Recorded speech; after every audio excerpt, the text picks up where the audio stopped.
In 1895, American heiresses were literally sold for $2.5 million each to British aristocrats who treated them like breeding stock. The going rate for a duke was higher than for an earl, and your father paid top dollar for yours. Hey, if these stories help you sleep, a like or subscribe would be cool. Also, drop where you're listening from and the time. I always read the comments, and it's crazy seeing people from like Australia and Norway on the same video. Alright, let's head back to 1895. Trust me, it's going to be quite a ride. But first, get comfortable. Seriously, adjust those pillows. Pull up that blanket because where we're going, you're going to want to be cozy. The first thing that hits you is the air. Heavy, damp, and tasting of coal. London, 1895. Your eyes adjust to the grey morning light filtering through unfamiliar curtains.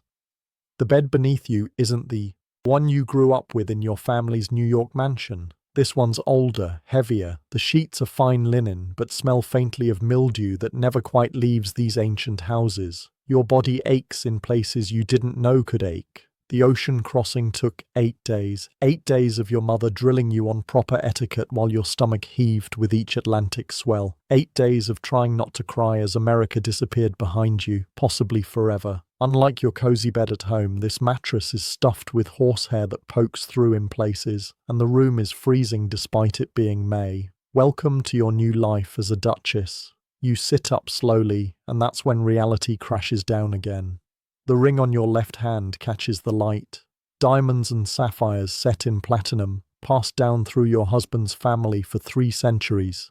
It's heavy, too big for your finger. Like everything else here, it wasn't made for you. Good morning, Your Grace. The voice startles you.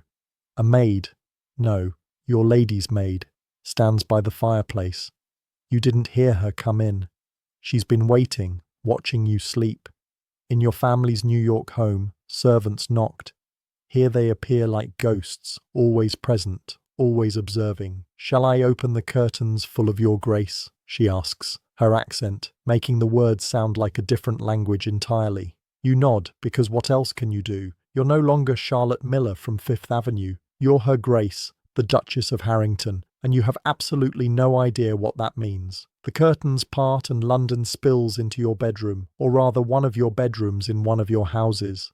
Harrington House occupies almost an entire block of Mayfair. It has 64 rooms, 11 fireplaces, and a staff of 38 people who now answer to you. A 20-year-old American who until yesterday had never managed anything more complicated than her social calendar. His Grace requests your presence for breakfast in the morning room at 9, the maid says, already laying out your clothes. Not the clothes you brought from New York. Those were quietly removed from your trunks last night.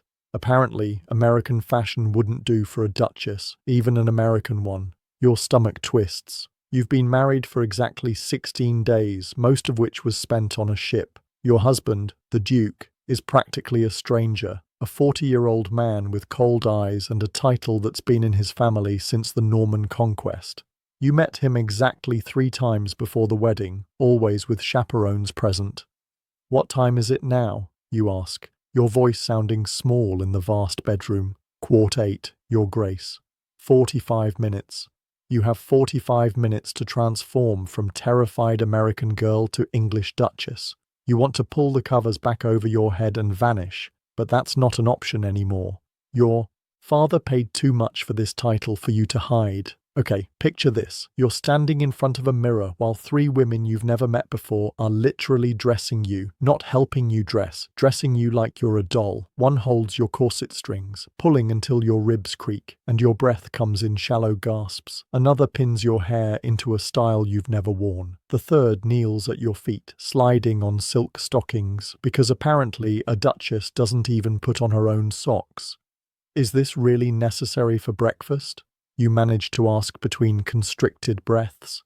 Your lady's maid Stevens. You think her name looks scandalized. His Grace expects proper appearance at all times. Your Grace, of course he does. The Duke of Harrington, your husband, expects a lot of things. Proper appearance, proper behavior, proper breeding eventually. That's what you're here for. After all, $2 million for a title, a bloodline for An heir. A business transaction dressed up as a love match. The dress they pour you into is navy blue silk with a high collar and too many buttons. It's beautiful in a severe English way. Nothing like the colorful gowns you wore in New York. It makes you look older, more serious, less American. When they finish, you hardly recognize yourself. The woman in the mirror could be anyone. Any English lady with enough money and breeding to look this polished at breakfast time. Is this what your mother wanted when she paraded you through London society last season? Is this what your father paid for? You're guided through corridors lined with ancestral portraits, all of them staring down with the same cold eyes as your husband. Distant relatives now yours by contract, if not by blood. The house is a maze designed to impress rather than welcome. Your footsteps echo on marble floors past furniture that hasn't been moved in. Centuries. The morning room is smaller than you expected, but still intimidating with its silk-covered walls and views of the private garden. And there he is, the Duke, your husband, reading a newspaper as if this were any ordinary day. "Ah, Charlotte," he says without looking up. "Not my dear, or even good morning, just your name spoken, as if remembering it requires effort. I trust you slept well." "Yes, thank you. You lie. You slept terribly, crying silently into a pillow that smelled wrong in a bed that felt like a stranger's." "Good. We have much to discuss." He finally looks at you, his gaze assessing rather than affectionate. "You'll need to learn quickly. The season is upon us, and everyone will be watching The American Duchess." The way he says American makes it sound like a disease. You feel your cheeks flush with humiliation and anger. Your family's money was good enough to save his estate, but your heritage remains a shameful secret. "I've arranged for Lady Harwick to call this afternoon. She'll begin your education." His mouth twitches in what might be amusement. "The Queen has expressed interest in meeting you at next week's garden party. We cannot have you embarrassing the family. The Queen, Queen Victoria, the actual Queen of England, wants to meet you, and all you can think is that you're going to trip over your dress and cause an international incident." A footman appears with breakfast. Eggs, kippers, toast, things that smell fishy and unfamiliar. Your stomach churns again. "You're very quiet, Charlotte," the Duke observes, finally setting aside his newspaper. "You want to scream. You want to tell him that you've been ripped from everything familiar and comfortable, married to a stranger, and dropped into a world where you don't know the rules. You want to ask if he even sees you as a person or just as the solution to his financial problems. Instead, you say, 'I'm still adjusting to the journey, Your Grace.'" "Edward," he corrects absently. "In private, you may call me Edward.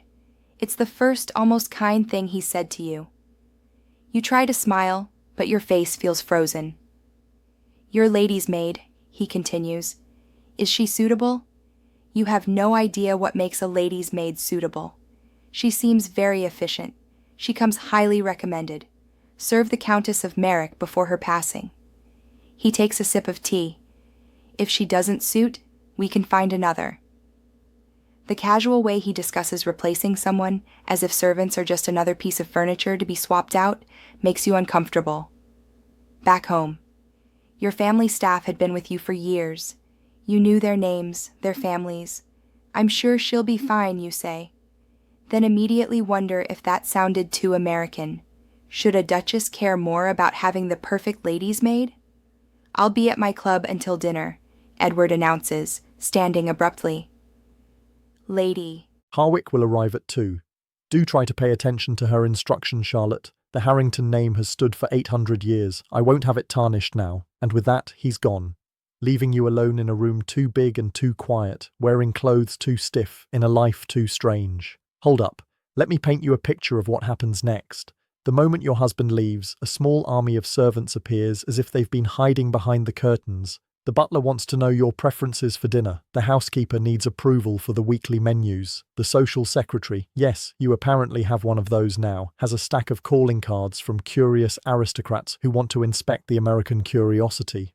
I don't, you stammer, overwhelmed by questions you don't understand about people you've never met, regarding customs you've never learned. The social secretary, Mrs. Finch, a thin woman with shrewd eyes, seems to take pity on you.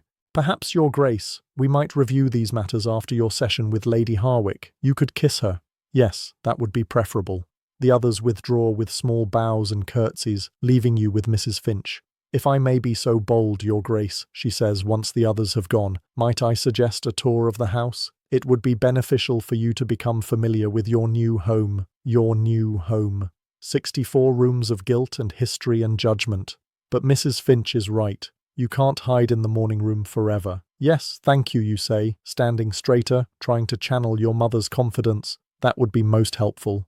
The next hour passes in a blur of rooms, each more intimidating than the last. The main drawing room where you'll receive important visitors. The blue drawing room for more intimate gatherings. The formal dining room which seats 40. The library with books older than your entire country. The Duke's study which you're informed you should never enter without invitation. Your brain swims with rules. Never use the grand staircase when the small one will do. Never address the butler in front of guests. Never wear diamonds before evening. Never, never, never appear anything less than perfect. By the time you reach the portrait gallery, your head is pounding. Generations of Harrington stare down at you. Men with Edward's same cold eyes. Women with tight smiles who came before you. Many of them American heiries just like you, their fortunes consumed by this ancient house and its insatiable needs. "This is the late Duchess," Mrs. Finch says, stopping before a portrait of a severe-looking woman with Edward's thin mouth, His Grace's mother. You study the painting, looking for clues about the family you've married into. The woman looks proud, unyielding. There's no warmth in her painted eyes. What was she like, you ask, hoping for some insight. Mrs. Finch hesitates, her professional demeanour slipping for just a moment. She was devoted to maintaining the dignity of the Harrington name, Your Grace, which tells you absolutely nothing and everything all at once. And this, Mrs. Finch continues, moving to the next portrait, is the 8th Duke and Duchess, American like yourself.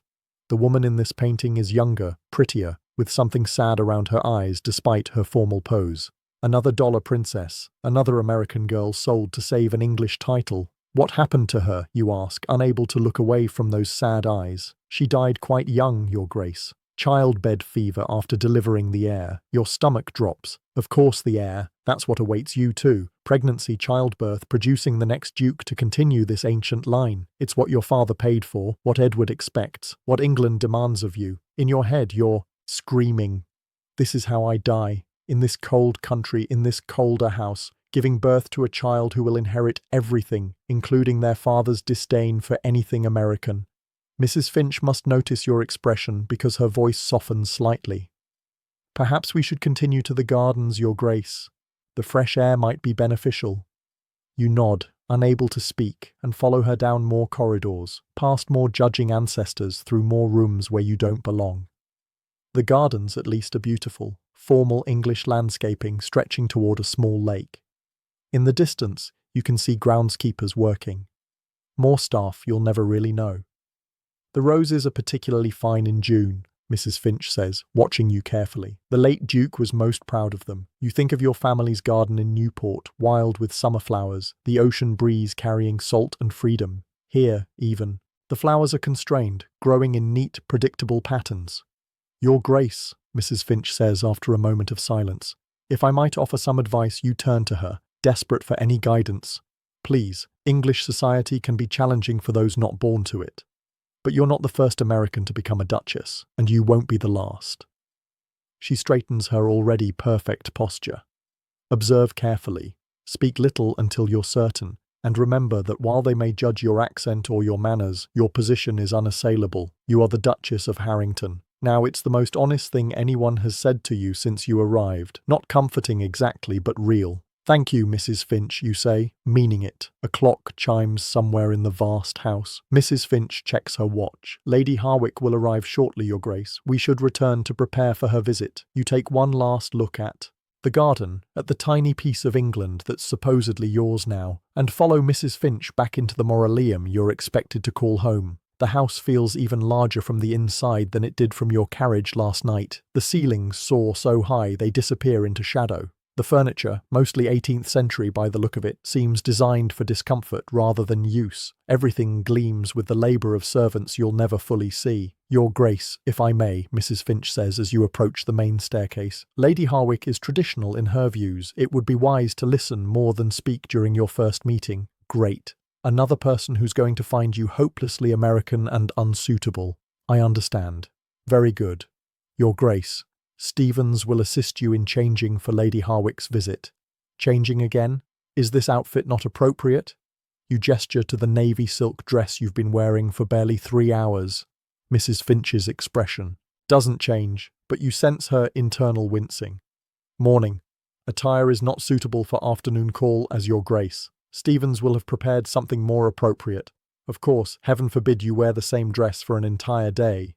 You nod and head upstairs, each step feeling heavier than the last. Your bedroom? No.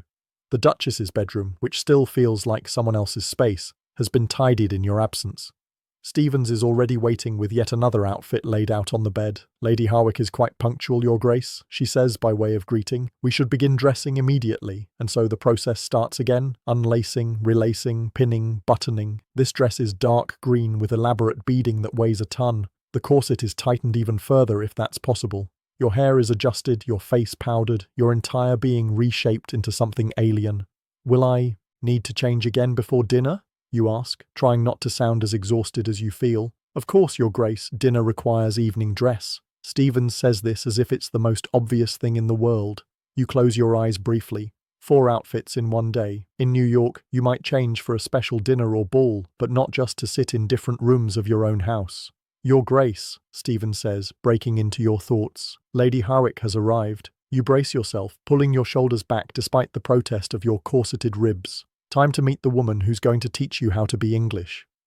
Lady Harwick is waiting in the smaller drawing room, a tiny bird-like woman dressed entirely in black despite not being in mourning. Her grey hair is pulled so tightly into a bun that it seems to stretch her skin, giving her a perpetually surprised expression. She doesn't stand when you enter, which you're pretty sure is a deliberate slight. So she says, examining you through a lorgnette. You're the American, not Your Grace or Duchess, just the American. You force a smile and extend your hand. Charlotte Harrington, it's a pleasure to meet you, Lady Harwick. She ignores your hand, which hovers awkwardly in the air before you withdraw it. Sit, she commands, gesturing to a chair opposite hers. You sit, trying to maintain your dignity despite the humiliation burning in your cheeks. Let us be clear from the beginning, Lady Harwick says, setting aside her lorgnette. You have purchased a title that has been in Edward's family for centuries. Your father's railroad money may have saved Harrington House, but it does not automatically make you worthy of being its mistress. The brutal honesty takes your breath away. In New York, people might gossip behind your back, but no one would ever be this direct to your face. You begin, but she cuts you off, with a raised hand. I am not interested in your feelings, child. I am here at Edward's request to ensure you do not embarrass him or the Harrington name. You will listen, you will learn, and you will become what England requires of you. In your head, you're thinking, your brain's doing the math. No bath for 3 months, duck, death by smell. Except it's not smell that's going to kill you here. It's these people with their rigid rules and colder hearts. But outwardly, you simply nod. What else can you do? You're alone in a foreign country, married to a stranger, surrounded by people who see you as nothing more than a walking bank account. Good, Lady Harwick says, apparently satisfied with your submission. We shall begin with the basics, the proper forms of address for various ranks of nobility. And so begins your education as a duchess. For the next 2 hours, Lady Harwick drills you on an endless list of rules. Never address a duke before he addresses you, unless you outrank him by marriage, which you now do in some cases, a fact that seems to pain Lady Harwick physically. Never turn your back on someone of royal blood.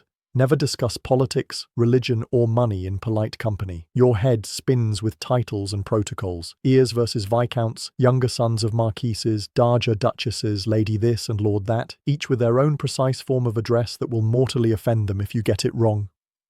Your posture is atrocious, Lady Harwick announces suddenly. Stand. You obey, rising on legs that have gone numb from sitting so long. Back straight, shoulders down, chin parallel to the floor, she demonstrates her own posture, impossibly rigid.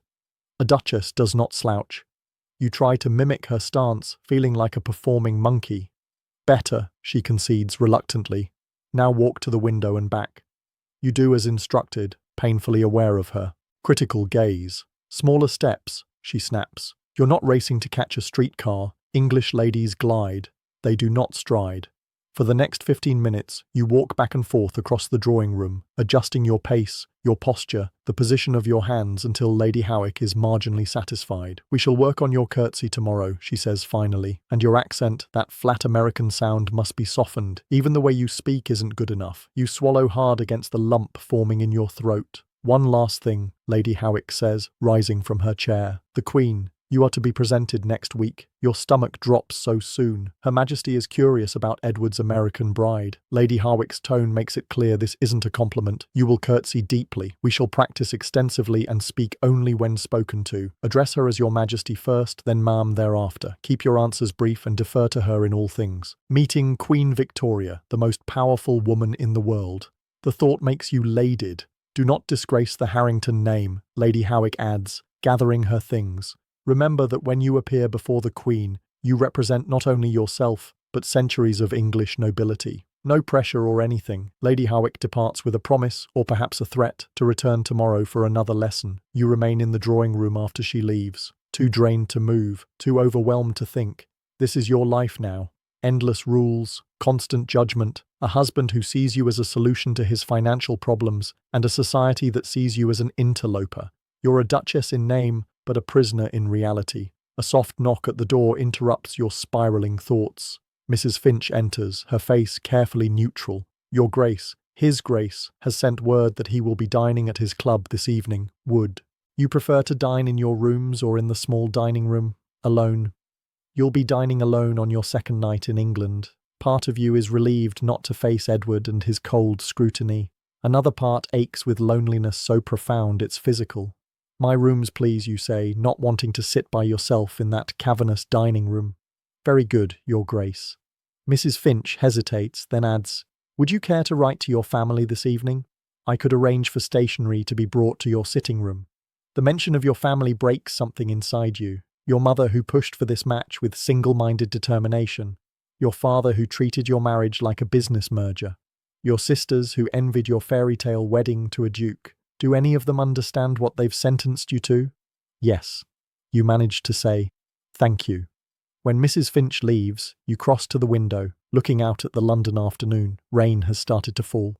Grey and relentless, mirroring your mood. Carriages roll past on the street below, carrying people with destinations and purposes. Meanwhile, you're trapped in this gilded cage, expected to transform yourself into someone unrecognizable. In this moment, standing alone in a stranger's house that's supposedly yours, wearing clothes that don't feel like yours, bearing a title that doesn't feel like yours, you make a silent promise to yourself. You will learn their rules. You will master their customs. You will become what they need you to be. But deep inside, in the place they can't reach, you'll remain Charlotte Miller from New York. And someday, somehow, you'll find a way to make this life your own.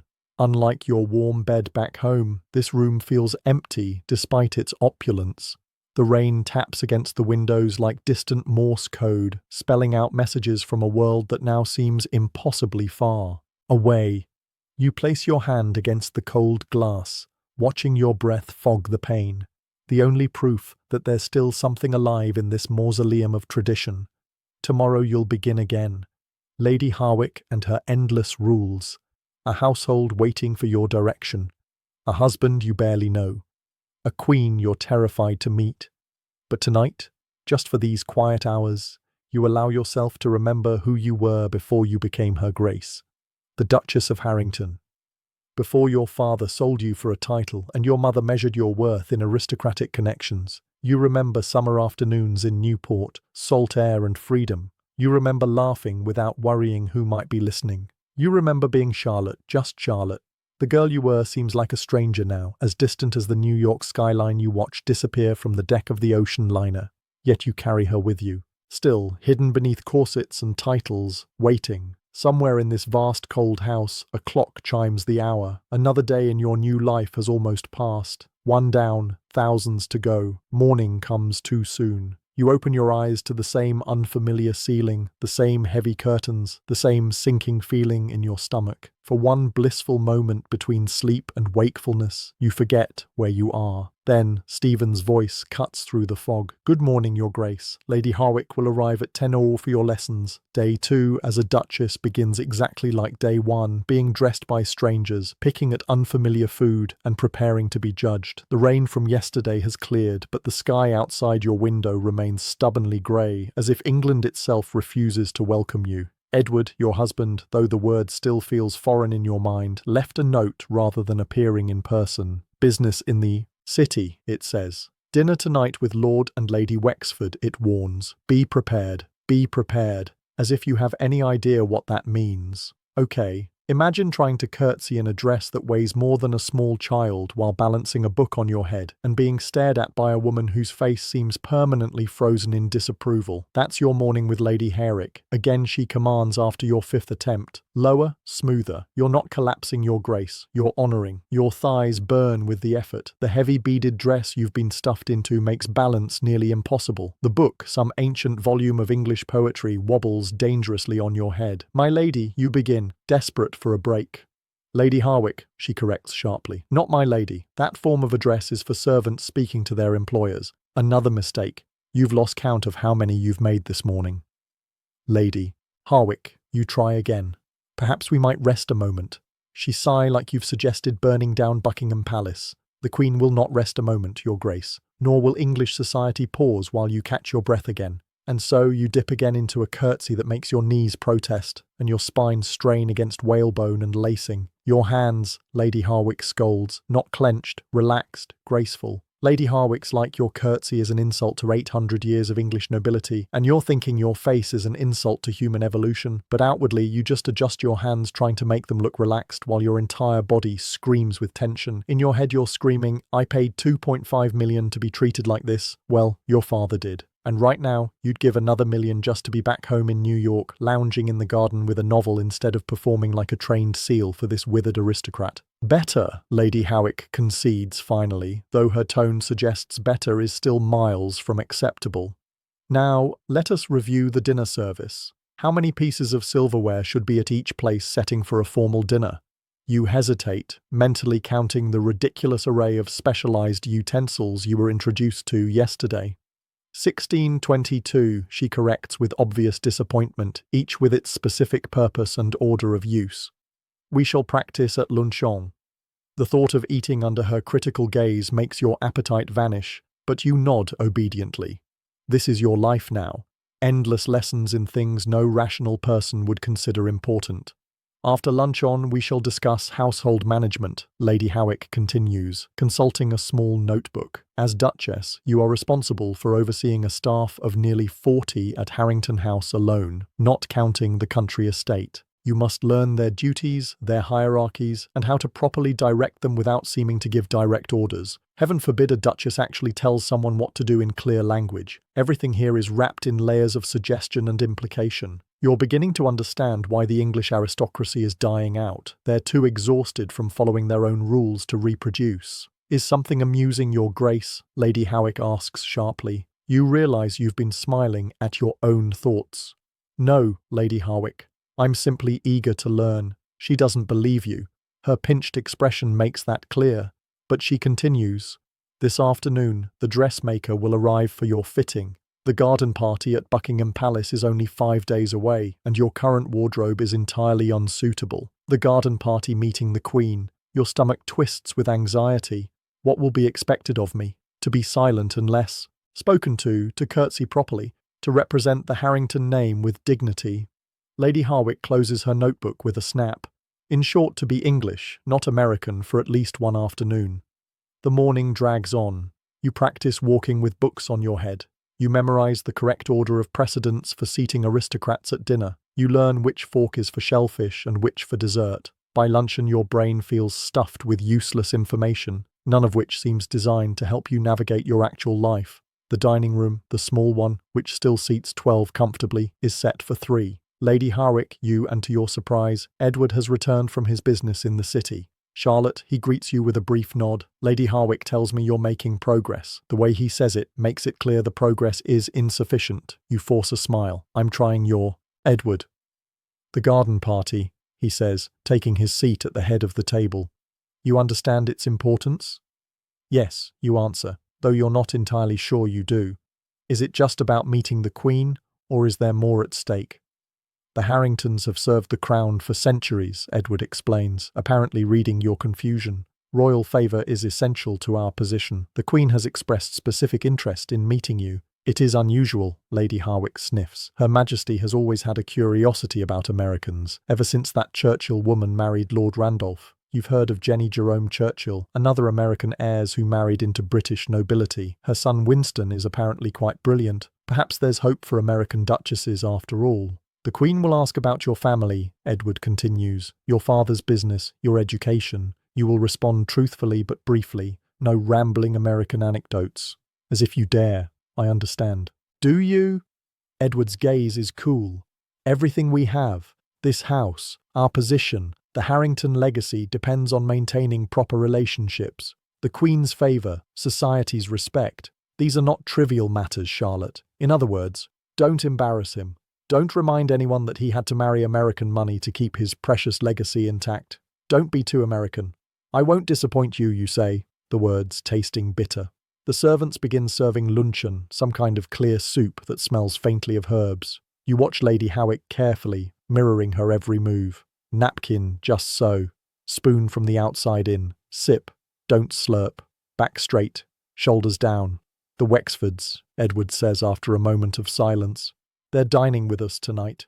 The Earl is a close friend from school. His wife is traditional. Another test, another opportunity to fail. I look forward to meeting them. You lie. Lord Waxford serves on several important committees with His Grace. Lady Howick adds their connection is valuable to the Harrington interests. Everything here is about connections, about invisible threads of influence and favour. In New York, power was simpler. Whoever had the most money won. Here, it's about bloodlines and traditions and unspoken alliances stretching back generations. Luncheon passes in a blur of corrections from Lady Harwick. Your soup spoon is angled wrong. You've taken too large a bite of fish. Your posture has slipped. By the time the dessert arrives, some sort of blonde mang that quivers unnervingly on the plate. You're so tense your jaw aches from clenching. Edward, meanwhile, seems oblivious to your distress. He discusses estate matters with Lady Howick as if you're not present. Tenant farmers, crop rotations, repairs needed at the country house. The conversation flows around you, not including you. After luncheon, Edward disappears again with barely a goodbye. Lady Howick leads you to the morning room where a massive ledger awaits. The household accounts, she explains. As Duchess, you must review them weekly with the housekeeper and butler. You open the ledger, confronted by columns of neat figures, coal, candles, meat, fish, wine, wages. The cost of running Harrington House is staggering. No wonder Edward needed your father's millions. I've never managed household accounts before, you admit? Lady Harwick's expression suggests this confession ranks somewhere between admitting illiteracy and confessing to murder. Naturally not. American households are run like hotels, I understand. All vulgar excess and no proper accounting. You think of your mother who ran your family's New York mansion and Newport cottage with military precision, who knew every servant by name and kept immaculate records of every expense. The assumption that Americans can't manage households properly stings. I'm a quick learner. You say more sharply than intended. Lady Harwick raises an eyebrow at your tone, but continues. You'll meet with Mrs. Hughes, the housekeeper, every Monday morning. Mr. Phelps, the butler, every Tuesday. The cook, every Wednesday to plan menus. Thursday is for correspondence. Friday for charitable works. The Harrington name is associated with several important causes. Your week is being carved up into duties before you've even had a chance to settle in. Every hour accounted for, every action prescribed. When do you begin, then stop, unsure how to ask. Yes, Lady Harwick prompts. When do I have time for myself? The question sounds even to your ears. Lady Harwick looks genuinely puzzled. For yourself? You are the Duchess of Harrington now, Your Grace. Your time belongs to your position, your husband, and your future children. Yourself is a luxury you sacrificed when you accepted the title. The truth of it hits you like a physical blow. You didn't just marry Edward. You married an institution, a legacy, a role that will consume you entirely if you let it. The dressmaker arrives at precisely 2 cow. Madame Beaumont, a stern French woman with pins clenched between her teeth and measuring tape dangling around her neck like a bizarre necklace. Undress, she commands without preamble. You glance at Lady Harwick, who nods. Apparently, modesty is another luxury duchesses don't enjoy. Stevens helps you out of your dress and corset, leaving you standing in your chemise and drawers, while Madame Beaumont circles you like a shark. American, she mutters, measuring your waist with brisk efficiency. Trop mass, too thin. English ladies, they have more substance. Lady Harwick makes a sound that might be agreement. You feel like livestock being assessed at market. Arms. Up, Madame Beaumont orders, pulling the tape measure across your shoulders. The garden party dress must be perfect. The Queen, she notices everything. For the next hour, you stand nearly naked, while two women discuss your body as if you're not present. Too thin, shoulders too square from American tennis, complexion too tanned, hair too simply styled. By the time they finish, you feel like every inch of you has been found wanting. Madame Beaumont eventually produces sketches for your approval, though approval seems a formality, as Lady Harwick immediately selects the most conservative design. The garden party dress will be cream silk with delicate embroidery, modest, elegant, thoroughly English. And of course, new undergarments, Madame Beaumont adds, making notes. The American corsetry is all wrong. Too much room for breathing. Heaven forbid you be able to breathe properly while meeting the Queen. By 4:1, Lady Harwick finally departs, leaving you with a stack of books on English history, aristocratic genealogy, and proper department. Your homework essentially, the door has barely closed behind her when you collapse onto the nearest sofa, physically and mentally exhausted. Your Grace, you startle at the voice. It's Mrs. Finch, the social secretary, hovering in the doorway. Yes, Mrs. Finch, the calling cards, Your Grace. She approaches with a silver tray piled with small white cards. These arrived today. You should return calls to Lady Pembroke and Lady Harewood tomorrow. They're close to the Queen, and their good opinion would be valuable. More obligations, more tests. You nod wearily. Of course. And Mrs. Finch hesitates, which catches your attention. She's normally so composed.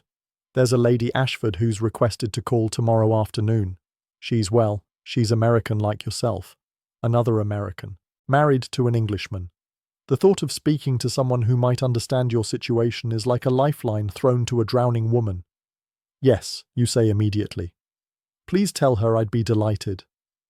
Mrs. Finch nods, a hint of sympathy in her eyes. Very good, Your Grace. I'll arrange it for 3 after your session with Lady Harwick. After she leaves, you remain on the sofa staring at the ceiling. An American visitor, someone who might understand the isolation, the constant criticism, the feeling of being a foreign object inserted into this ancient machinery. For the first time since arriving in England, you feel a flicker of hope.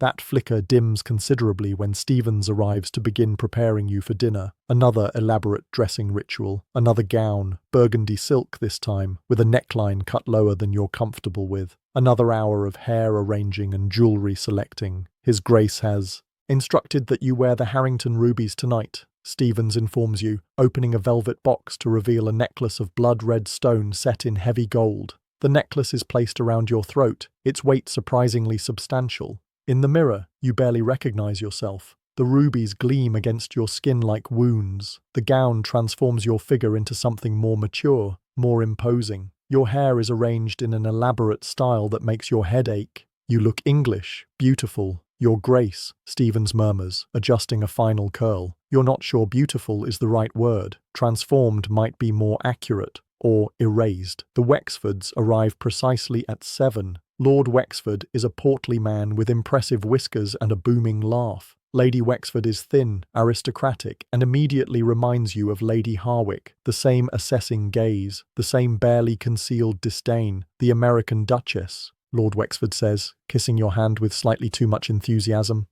Charming. Absolutely charming. How interesting to meet you, Lady Wexford adds, her tone suggesting interesting is not a compliment. We've heard so much about your father's railroads. And there it is, the reminder that you're not really a duchess in their eyes. You're just the daughter of a man with enough money to buy his way into their world. Edward appears at your side, hand at the small of your back, guiding you toward the drawing room. The touch is not affectionate but proprietary, a reminder to perform your role correctly. Charlotte has been working diligently with Lady Harwick, he tells the Wexfords, as a footman serves sherry. The Queen has expressed interest in meeting her at next week's garden party. Indeed, Lady Wexford's eyebrows rise. How unusual. Her Majesty has always had a soft spot for Americans, Lord Wexford says with a Chuckle. Ever since young Winston Churchill started making a name for himself, blood will tell. E. The conversation circles around people you don't know, events that happened before you were born, and subtle social cues you can't begin to decipher. You smile when Edward glances your way, nod at appropriate intervals, and try desperately not to make any obvious mistakes. Dinner is announced, and Edward leads Lady Wexford in while Lord Wexford offers you his arm. The dining room, the formal one this time, gleams with silver and crystal. Candles flicker in heavy silver candelabras. Footmen stand at attention around the perimeter, watching, waiting, judging. I understand you're to be presented at court as well, Lady Wexford says as the soup is served after the garden party. You look to Edward, who hasn't mentioned any court presentation. He nods slightly. Yes, arrangements are being made. Another test you haven't been prepared for. Your anxiety spikes. My niece, Lady Mary, is being presented this season. Lady Wexford continues. Such a lovely girl. Properly educated at home, of course, not sent to one of those modern schools. The Wexford bloodline goes back to the conquest. You know, the implication is clear. Lady Mary represents everything you're not. English, properly educated from an ancient bloodline. How fascinating you managed to reply, using the exact tone your mother employed when dealing with tedious social climbers in New York. The American educational system is quite different. Of course, my schooling included mathematics, sciences, and 3 modern languages in addition to the usual feminine accomplishments. Lady Wexford looks slightly taken back by your response. Edward shoots you a warning glance. Too American, his eyes say. Too direct. But Lord Wexford laughs. Capital. The girl has spirit. Harrington. Good American spirit. That's what the old families need these days. Fresh blood and fresh thinking. Dinner proceeds through its many courses. You navigate the array of silverware successfully, thanks to Lady Harwick's drilling. You make appropriate small talk about the weather, dreadful London society, exclusive, and the upcoming season promising. You avoid politics, religion, and anything remotely controversial. By the time the ladies withdraw to the drawing room, leaving the men to their port and cigars, you're mentally exhausted from the constant vigilance. You've done well with her, Edward. You overhear Lord Wexford say as you exit, still American of course, but not entirely hopeless. In the drawing room, Lady Wexford sips her coffee and studies you openly. Tell me, Duchess, how are you finding English society? Very different from New York, I imagine. You choose your words carefully. Different in some ways. Yes, but fundamentally, society is society wherever one goes. There are always rules to follow and appearances to maintain. H, she seems neither impressed nor offended by your answer. And your family, they've returned to America. Yes. After the wedding, leaving you quite alone, there's a hint of something almost like sympathy in her voice. It's never easy being a foreign bride in England, even for Americans. You look at her more closely, wondering if there's actual human feeling beneath the aristocratic facade. No, it's not easy. The first year is the worst, she says, surprising you. The loneliness, the constant feeling of being judged and found wanting, the cold. She sips her coffee. English houses are always cold. Have you noticed? Even in summer, you're so startled by this momentary connection that you answer honestly. I thought it was just me. I've been freezing since I arrived. Extra blankets, she advises, and a hot water bottle. The servants won't think to provide them unless you specifically ask. They assume we're all made of sterner stuff. For a brief moment, she's not Lady Wexford, intimidating aristocrat. She's just a woman offering practical advice to another woman. Then the moment passes and her expression becomes remote again. You'll adjust, she says, or you won't. The title remains either way. When the men rejoin you, the conversation turns to hunting, Edward's passion, politics, carefully general, and London gossip. People you don't know doing things you don't understand. You smile until your face hurts, laugh at jokes that aren't funny, and count the minutes until the evening ends. Finally, the Wexfords depart in a flurry of thank yous and promised reciprocal invitations. The door closes behind them, and you sag slightly, the tension of the evening catching up with you. Not entirely disastrous, Edward observes, which you suppose is his version of a compliment. Though you were rather forward with Lady Wexford about your education, she was. Rather forward about my inadequacies, you counter, before you can stop yourself. To your surprise, Edward's mouth twitches in what might almost be amusement.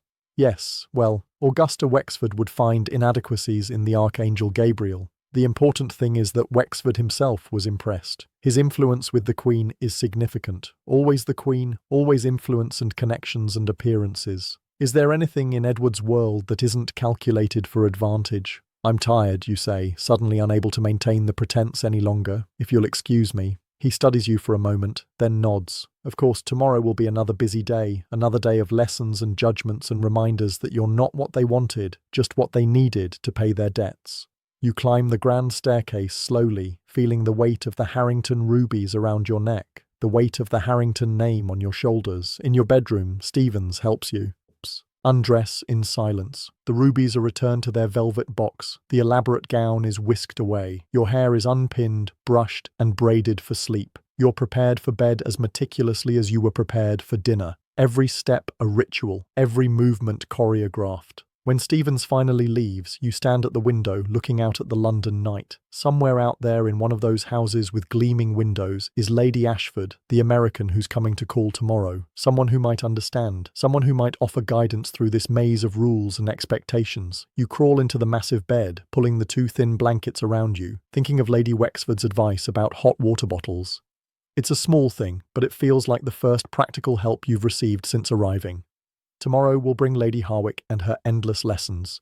It will bring new challenges, new opportunities to fail. But it will also bring Lady Ashford, and with her perhaps a small slice of home. You close your eyes, exhausted, but slightly less despairing than the night before. One small step at a time, one rule mastered, one dinner survived, one connection made. You're still Charlotte Miller from New York, even if you're hidden beneath layers of silk and title and expectation. And tomorrow you'll meet another woman who's walking the same tightrope between worlds. Sleep comes more easily tonight, despite the unfamiliar bed and the cold that seeps through the walls of this ancient house. You dream of hot water bottles and American voices and Queen Victoria asking you about railroad stocks while you balance books on your head and curtsy until your knees give out. By your third day in London, you've established a routine of sorts. Wake up cold, get dressed by Stevens while pretending to be fully awake. Eat a breakfast you don't really want. Endure Lady Harwick's lessons until your brain feels like it's been stuffed with cotton wool. The monotony is almost comforting until you remember that today Lady Ashford is coming.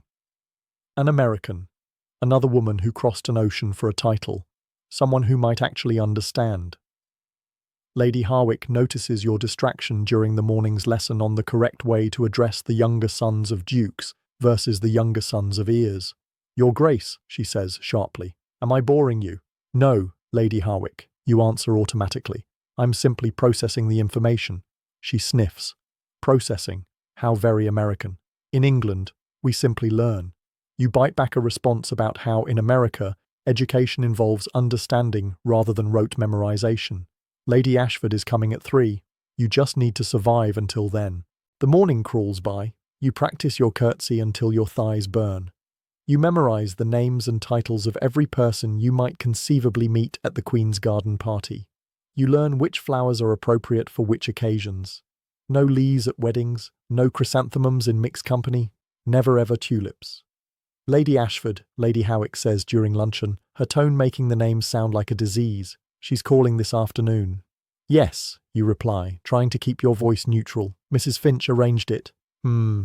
Lady Harwick butters a piece of bread with surgical precision. Catherine Ashford, another American, married Lord Ashford 5 years ago. A Boston girl, I believe. The way she says Boston girl suggests it ranks somewhere below scullery maid in her estimation. Is there something wrong with Lady Ashford? You ask, unable to hide your concern. If Lady Harwick disapproves, does that mean Edward will forbid the visit? Wrong? No. Lady Harwick takes a small, deliberate bite of bread. She's simply modern in her views. Lord Ashford indulges her rather more than is traditional. Modern sounds promising, indulged sounds even better. I'll be sure to maintain proper decorum during her visit. You promise? Lady Harwick gives you a look that suggests she doesn't believe you for a second. See that you do. The Harwick name has stood for 800 years. You finish mentally along with her. By the time 3 approaches, you're practically vibrating with anticipation. Stevens has dressed you in a reception gown of pale blue silk, understated by American standards, but still formal enough to receive a vice contest. You wait in the smaller drawing room, perched on the edge of a chair that's been in the Harrington family since before your country existed. The clock on the mantel ticks loudly in the silence. Lady Ashford, Phelps announces from the doorway, and your heart leaps. She sweeps in like a breath of fresh air, tall, or-haired, dressed in a gown that's just a touch more fashionable than English propriety dictates. Her smile is genuine, her eyes sharp and intelligent. "Your Grace," she says with a perfect curtsy. "Thank you for receiving me." You rise, remembering at the last second that you're supposed to extend your hand for her to take, not shake hers American style. "Lady Ashford, I'm delighted you could come." The formalities observed. She glances at Phelps, still hovering in the doorway. "Tea, I think, and perhaps some privacy." Phelps looks momentarily startled. English visitors would never dismiss the butler so directly, but recovers quickly. "Of course, my lady, right away." When the door closes, Lady Ashford's posture changes subtly. The aristocratic bearing softens, and suddenly she's just a woman in her early 30s, with laugh lines around her eyes and a conspiratorial smile. "Well," she says, her Boston accent slipping through, "another American in the lion's den. How are you holding up, Duchess?" The direct question, the familiar accent, the simple human concern, it all hits you at once, and to your horror, your eyes fill with tears. "That bad, huh?" Lady Ashford sits beside you, patting your hand. "I cried every day for the first month, sometimes twice. My lady's maid thought I had some kind of medical condition." You laugh through your tears. "Mine probably thinks the same. I'm sorry. I don't usually fall apart in front of strangers." "Of course not. You're American. We're practical people." She hands you a handkerchief from her reticule. "But you're not with a stranger. You're with a fellow survivor of the Anglo-American marriage treaty." Survivor, not victim. The word choice gives you hope. "How did you begin then stop?" Unsure how to phrase the question. "Survive." Lady Ashford finishes for you. "One day at a time, with help, with friendship, and with the understanding that for all their history and tradition, the English aristocracy needs us far more than we need them." The tea arrives, giving you a moment to compose yourself. When the servants withdraw, Lady Ashford leans forward. "Tell me everything," she says. "The good, the bad, and especially the parts where you wanted to strangle someone with their own create. Stay with me here because this is where it gets weird." For the next hour, you talk more freely than you have since leaving America. Lady Ashford, "Call me Catherine, please." At least when it's just us. Listens, nods, occasionally laughs, and offers advice born of experience. "Lady Harwick," she says, rolling her eyes when you describe your etiquette lessons. "That woman is a walking fossil, useful for understanding the ancient past, but not much help with the present. She's very knowledgeable, you feel compelled to defend, even though you've thought much worse about your tormentor. Oh, she knows which fork to use and how to curtsy to a Daga Duchess. But does she understand what it's like to be a woman in 1895, to have crossed an ocean and left everything familiar behind, to navigate a society that both needs you and resents you?" Catherine shakes her head. "For that, you need friends who've walked the same path." Friends. The word sends a surge of longing through you. Are there many of us American women married to Englishmen? More than you'd think, and more arriving every season. Catherine's eyes twinkle. "We even have a name for ourselves. The Dollar Duchesses, though some of us are just Countesses or Viscountesses. The Dollar Duchesses," you repeat, testing the phrase. It sounds slightly vulgar, exactly the sort of term Lady Harwick would faint at hearing. "We help each other," Catherine continues. "Advice, support, warnings about which aristocrats to avoid at parties." She leans closer, "And we meet regularly, discreetly." You meet. This sounds dangerously close to conspiracy. Wouldn't our husbands object? "Our husbands," Catherine says with a slight edge to her voice, "are generally too busy with their clubs, their politics, or their mistresses to notice our little gatherings. Besides, we're just ladies taking tea together. What could be more proper?" The way she says it makes it clear these are not just social calls. There's purpose behind these meetings. When you ask, already knowing you'll attend, even if you have to lie to Edward about where you're going. Friday, 4:20, Lady Winchester's house on Park Lane. Catherine writes the address on a calling card and slips it to you. She's one of us. Married the Earl of Winchester 3 years ago. Brought enough Chicago meatacking money to restore their country estate and pay off generations of gambling debts. You tuck the card into your sleeve, feeling like a spy with secret information. "I'll be there." "Good." Catherine's expression grows more serious. "Until then, a word of advice about the garden party. The Queen is not what you might expect. She's sharper than people realize, and she has a soft spot for Americans, despite what the old guard might tell you. Be respectful, but authentic. She's seen enough searing debutantes to last several lifetimes." The clock chimes 4, startling you both. Catherine rises with a sigh. I should go. Aristocratic visiting hours are so tediously rigid, but I'm glad we had this chance to talk. Charlotte, the use of your first name, so natural and friendly, brings tears to your eyes again. Thank you for everything. She squeezes your hand. Welcome to the sisterhood, Duchess. Remember, Friday at 4, after Catherine leaves, you sit alone in the drawing room, her calling card hidden in your sleeve, her words echoing in your mind. The Dollar Duchesses, a sisterhood. For the first time since arriving in England, you feel something like hope. The feeling lasts until dinner, when Edward casually mentions that you'll be attending Lady Dunor's musical evening tomorrow. I thought the garden party wasn't until next week, you say, fork pausing halfway to your mouth. The garden party is next week, Edward confirms. Lady Dunor's event is a rehearsal of sorts. Your first public appearance as Duchess of Harrington. Your first public appearance. Your first opportunity to embarrass yourself, embarrass Edward, and disgrace the Harrington name that has stood for 800 years. How many people will be there, you ask, trying to keep your voice steady. 50 or 60, intimate by London standards. Edward takes a sip of wine. The cream of society, several close to the Queen. So not just any 50 or 60 people, the most important, most judgmental, most aristocratic people in London, watching you, evaluating you, waiting for the American Duchess to make a mistake. I see you managed to say. Edward studies you across the table. Lady Harwick assures me you're adequately prepared. Adequately prepared, like a dish that's been cooked just long enough to avoid food poisoning. Your appetite vanishes. I'll do my best not to embarrass you, you say, unable to keep a hint of bitterness from your voice. It's not about embarrassment, Charlotte. Edward's tone is almost gentle. It's about integration. You're a Harrington now. These people, their opinion matters to our position, our future, our position, our future, not yours and mine. The Harrington legacy. I understand, you say, because what else can you say? That night you lie awake for hours staring at the ceiling, Catherine's words competing with Lady Howick's in your mind. Be authentic, but be proper. Be American, but not too American. Make connections, but follow the rules. Tomorrow, London society will get its first look at the American Duchess of Harrington, and you have no idea if they'll see a triumph or a disaster. I bet you're wondering how this little party went. Let me paint you a picture. Lady Dunor's music room is a marvel of aristocratic excess. Gilt-edged mirrors, silk-covered walls, and a Steinway grand piano that probably cost more than most people's houses. The room buzzes with a low murmur of upper-ass English voices, the women in evening dress, the men in impeccable black and white. You stand just inside the doorway, Edward at your side, feeling like a butterfly pinned to a board.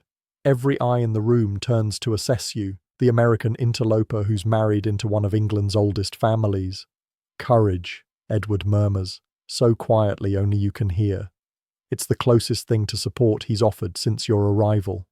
The next 2 hours blur into a parade of introductions, curtsies, and carefully modulated small talk. You navigate the social minefield with Lady Harwick's lessons ringing in your ears. Don't speak until spoken to. Don't sit before a higher-ranking lady sits. Don't discuss politics, religion, or anything remotely controversial. The Duchess of Marlborough, a fellow American, Consuelo Vanderbilt, gives you a sympathetic glance across the room, but doesn't approach. She's surrounded by her own circle of aristocratic admirers playing her role to perfection. The American Duchess, a voice says behind you, the tone making it clear this is not a compliment. How exotic.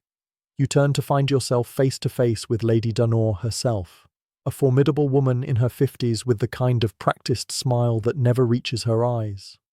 Lady Dunor, you say, executing a perfect curtsy. Thank you for including me in your lovely event. How could I not? Everyone is simply dying to meet the woman who captured Harrington. Her gaze travels over you, assessing, judging, though I must say, you're not what I expected. Oh, you keep your smile fixed in place. And what did you expect, Lady Dunor?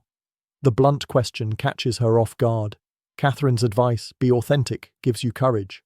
Well, Lady Dunor recovers quickly. One hears such things about American women, so forward, so modern. The way she says modern makes it sound like a contagious disease. I hope I won't disappoint you too. Greatly, you reply with just a hint of irony. A young man nearby smothers a laugh. Lady Dunor's eyes narrow slightly before she moves on to her next victim. Careful, the young man says, stepping closer. Lady Dunor has a long memory and a sharp tongue. He's perhaps 30, handsome in an English way, fair hair, blue eyes, the kind of aristocratic features that come from centuries of selective breeding. Lord James Winters, he introduces himself with a slight bow. No title of my own, I'm afraid. Just a younger son with more manners than prospects. There's something refreshingly unpretentious about him, a twinkle in his eye that suggests he doesn't take the pageantry of aristocratic life too seriously. Charlotte Harrington, you reply. Then remember your new status. I mean the Duchess of Harrington. Still getting used to the title? His smile is understanding, rather than mocking. Must be a rather dramatic change. New York to London. You've been to New York. Hope flares at the thought of someone who might understand the world you've left behind. Several times my brother, the Earl, with all the land and none of the sense, sent me to investigate American investments. He lowers his voice conspiratorially. I rather think he hoped I'd return with an heirs of my own. Alas, I came back with only business contracts and a taste for proper cocktails. You laugh, the sound surprising you after days of careful restraint. New York does make excellent cocktails. Criminal what passes for a mixed drink in London. Lord James agrees, though I did discover a small establishment near Covent Garden that makes a passable Manhattan. Perhaps Charlotte. Edward's voice cuts through the conversation as he materializes at your side. I see you've met Lord James. There's a coolness in his tone that wasn't there before. You realize with a start that you've been talking to Lord James for several minutes, laughing, enjoying yourself while Edward was elsewhere in the room. Is that not allowed? Are duchesses supposed to remain silently decorative until their husbands return? Yes, we were just discussing New York, you explain.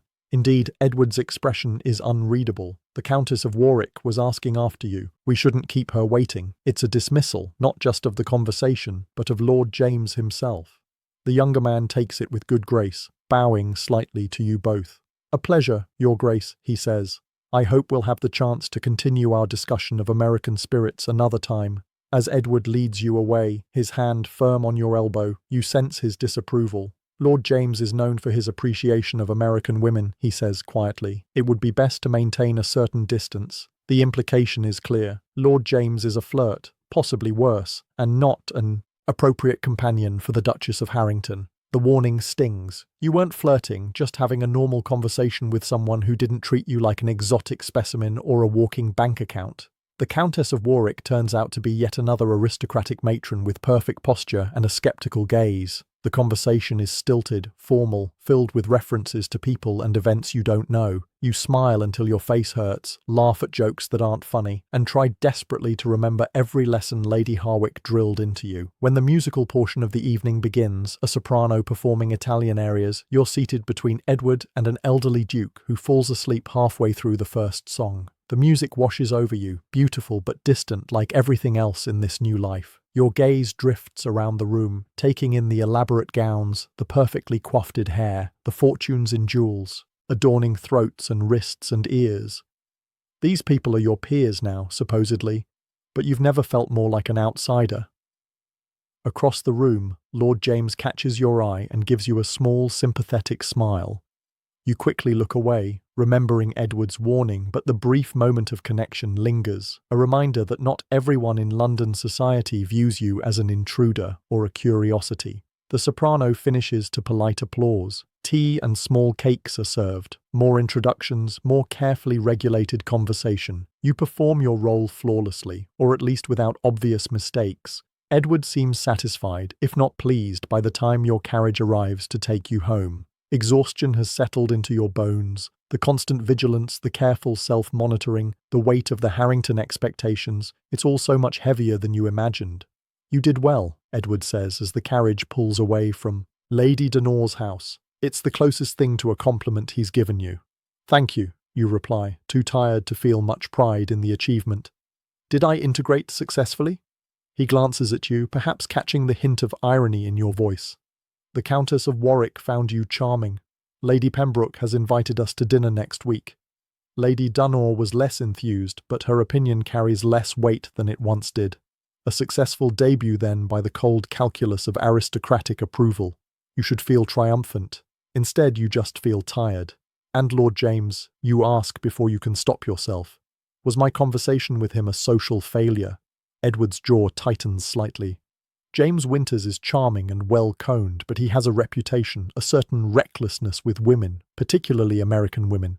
I see. You look out the carriage window at the darkened London streets. I wasn't flirting with him, if that's what you're concerned about. I'm concerned about appearances, Charlotte. Edward's voice is cool. A young, beautiful duchess will attract attention. Some of it welcome, some not. It's important to be discerning. Beautiful. He called you beautiful. It's the first time he's commented on your appearance at all, and it catches you off guard. You look at him, really look at him in the dim light of the carriage. He's handsome in a stern English way. Strong jaw, straight nose, eyes that could be warm if they ever softened. I'll be more careful, you promise, unsure if you mean it. When you arrive home, Stevens is waiting to help you undress, to remove the diamonds from your hair, to transform you from duchess back to woman. The ritual is becoming familiar, if not comfortable. Alone in your massive bed, you think about the evening, the judgmental gazes, the careful conversations, the brief moment of genuine connection with Lord James. You think about Catherine and the mysterious meeting of dollar duchesses scheduled for Friday. You think about the garden party looming next week and the Queen who waits to pass judgment on yet another American bride. Your world has expanded and contracted simultaneously. From the freedom of New York to the gilded cage of aristocratic London, every step is observed, every word analysed, every action weighted with centuries of expectation. But beneath the silk and diamonds and careful manners, you're still Charlotte Miller from Fifth Avenue. You survived your first public appearance. You made connections, Lady Warwick, Lord James, and most importantly, Catherine Ashford and her sisterhood of dollar duchesses. Small victories perhaps, but victories nonetheless. Sleep comes more easily tonight, and you dream of Friday afternoons and secret sisterhoods, and a future where you might find your footing in this strange new world, where you might even find something like happiness or at least purpose in the life you've been sold into.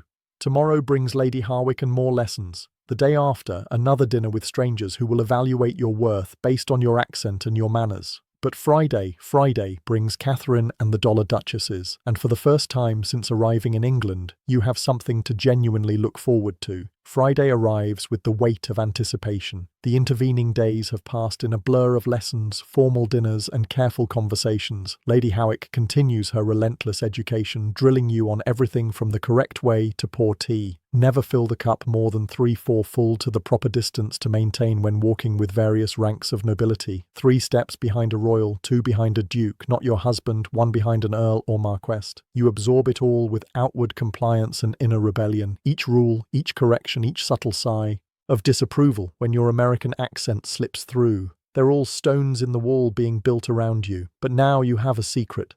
Catherine and the dollar duchesses are crack in that wall. Edward has been preoccupied with estate business, appearing only at dinner to inquire about your progress with Lady Howick, or to inform you of upcoming social obligations. He seems satisfied with your performance at Lady Dunn's musical evening, though he hasn't mentioned Lord James again. At breakfast, you gather your courage to mention your plans for the afternoon.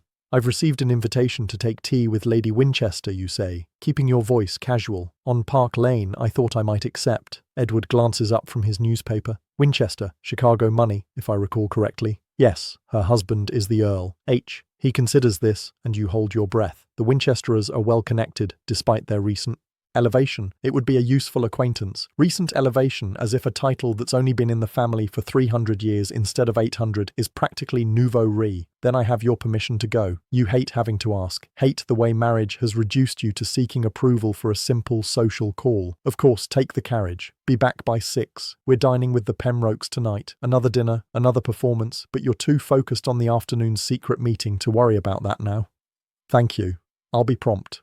Lady Winchester's house on Park Lane makes Harrington House look positively modest. A limestone palace with columns and balconies and more windows than you can count. It screams American money, married to English title. Footmen in elaborate livery usher you inside through a marble entrance hall, where a crystal chandelier the size of a small carriage hangs overhead. Her Grace, the Duchess of Harrington, The butler announces as you enter a drawing room larger than most ballrooms. And there they are, the Dollar Duchesses, 7 women of various ages, all beautifully dressed, all wearing the kind of jewelry that only comes with serious money, all watching you with expressions ranging from curiosity to sympathy to assessment. Catherine Ashford rises first, coming to greet you. Charlotte, I'm so glad you could come. The use of your first name immediately sets the tone here. You're not just the Duchess of Harrington, you're Charlotte, Lady Winchester. A striking blonde woman in her 30s approaches next. Welcome to our little gathering, Duchess. Or should I say, welcome to the American Embassy. The others laugh, and you realize this is an old joke among them. Call me Charlotte, please, you say, and the simple request feels like shedding a heavy cloak. Then I'm Emma, Lady Winchester replies. All that lady business is for public consumption only. She introduces the others.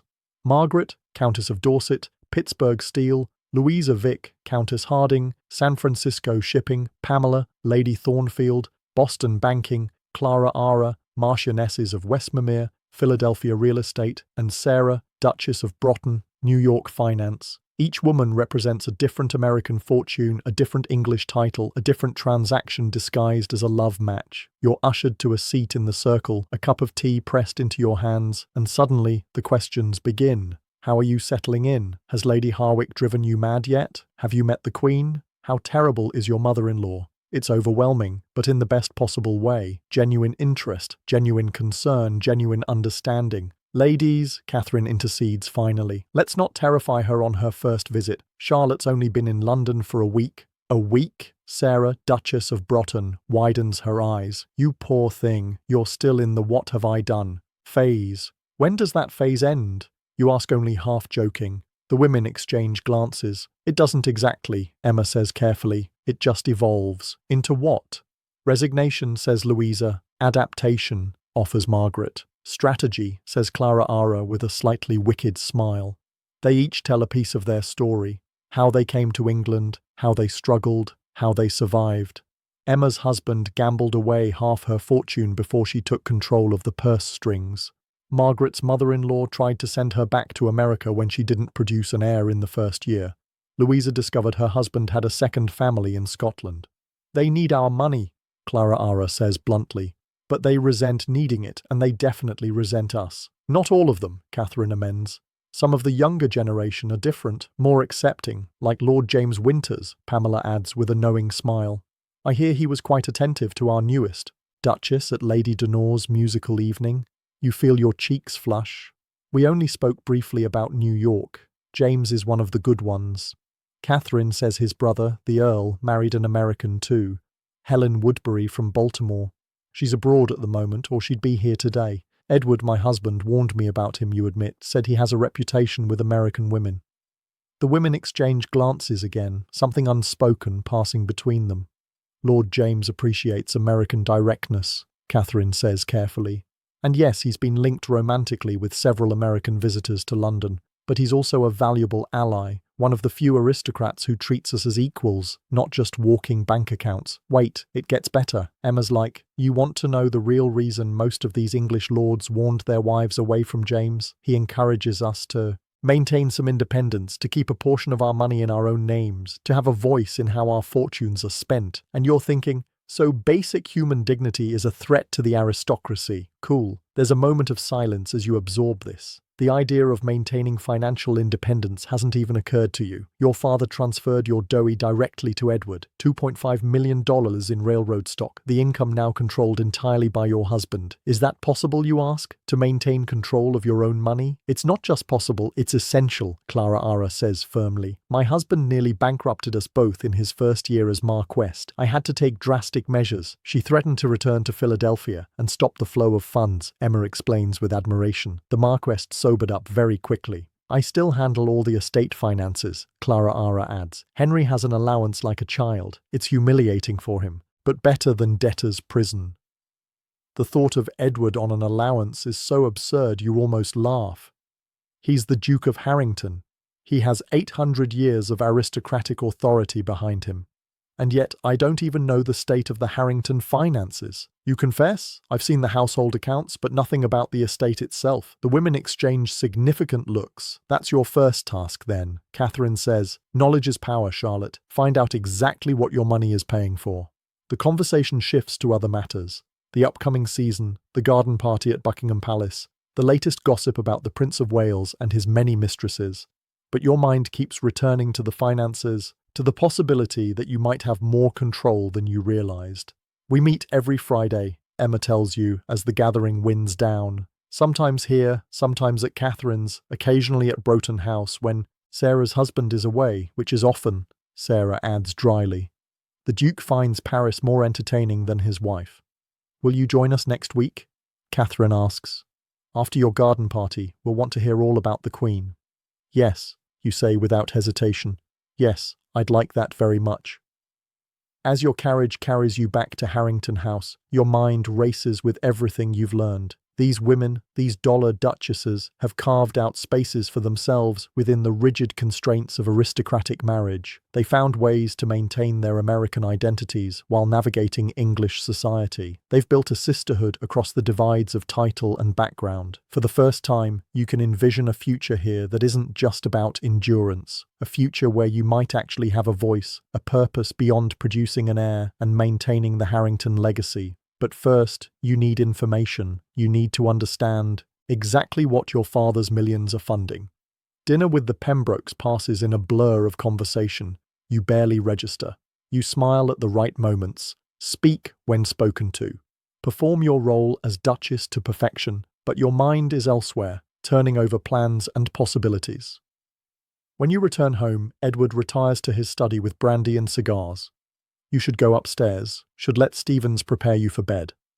Instead, you find yourself hesitating in the hallway outside Edward's study, gathering courage. You knock softly. Enter, he calls, sounding surprised. No one disturbs the Duke in his sanctuary. He looks up from his desk as you slip inside, his expression questioning. Charlotte, is something wrong? No, you say, moving further into the room. It's deeply masculine, dark wood paneling, leather chairs, shelves of books that look actually read rather than just displayed. I wanted to ask you something. At this hour? But he gestures to the chair opposite his desk. What is it? You sit smoothing your skirts, choosing your words carefully. I realize today that I know very little about the Harrington estates, the finances, the management. In America, my father often discussed business matters with my mother and me. It was educational. Edward's eyebrows rise slightly. Business matters are hardly appropriate topics for ladies. Charlotte, perhaps not in England, but I find I'm curious about how our wealth is being utilized. The slip doesn't escape him. His jaw tightens. Your father's settlement was quite generous. Yes, it has been put to good use, I assure you. I'm sure it has. I would just like to understand the details. You keep your voice light, reasonable. After all, as Duchess, shouldn't I have some understanding of the estates I'm helping to manage? The estate manager and I handle those matters. Edward's tone cools further. Lady Harwick is instructing you on household management, which is the proper domain for a duchess. You think of Clara, who manages her husband's entire estate, of Emma, who controls the pursed strings of the Winchester fortune, of Catherine, who speaks of strategy and independence. I understand, you say, rising from the chair. I just thought it might be helpful if I had a broader picture, but of course you know best. The slight irony in your tone isn't lost on him. His eyes narrow. Has something happened, Charlotte? You seem different this evening. You think of the afternoon with the dollar duchesses, of the freedom to speak your mind, to be called by your name, to be seen as a person rather than a title. Not at all. You lie smoothly. I'm simply trying to fulfill my role as Duchess as completely as possible. He studies you for a long moment, then nods. A commendable goal. Perhaps when you're more settled, we can discuss the broader estate matters. For now, focus on your presentation to the Queen. That's of primary importance. It's a dismissal. Gentle, but firm. You've been denied, but not definitively. A small victory, of course. Good night, Edward. Good night, Charlotte. You leave his study feeling strangely energized by the encounter. He didn't agree, but he didn't forbid either. More importantly, you asked. You expressed a desire beyond simple compliance. It's a tiny step toward the kind of independence the Dollar Duchesses described, but it's a step nonetheless. Upstairs, as Stevens helps you undress, you catch sight of yourself in the mirror. You look different somehow. Still the same face, the same features, but there's something in your eyes that wasn't there before. A spark, a hint of the woman you might become. The garden party at Buckingham Palace looms just days away. The Queen, the ultimate arbiter of social acceptance, waits to pass judgment on yet another American bride. But now, instead of dread, you feel a flicker of determination. You will meet the Queen not just as the Duchess of Harrington, but as Charlotte, a woman finding her own path in this strange new world. Sleep comes easily that night, filled with dreams of secret sisterhoods and financial ledgers and a future where you might be more than just a walking dollar sign with a title. The next morning brings an unexpected opportunity. Edward announces at breakfast that he must go to the country estate Harrington Park for 2 days to deal with tenant-farmer issues. You'll remain in London. Of course, he says the garden party is Tuesday, and Lady Howick still has much to cover with you. Of course you agree. Mind already racing with possibilities. 2 days without Edward's watchful presence. 2 days to explore, to investigate, to learn. He leaves after breakfast, the house immediately feeling different without his austere presence. Quieter, less oppressive. You proceed through your morning lesson with Lady Howick with renewed patience, knowing that the afternoon will be yours. When Lady Howick finally departs, you waste no time. The study, Edward's inner sanctum, calls to you. The servants will be surprised to see you enter, but they won't stop the Duchess from going anywhere in her own home. Stevens, you say, when you return to your room, I'll be reviewing some correspondence in His Grace's study this afternoon. I'm not to be disturbed unless it's urgent.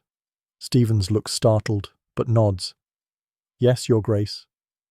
The study feels different without Edward in it. Less intimidating, though still undeniably masculine.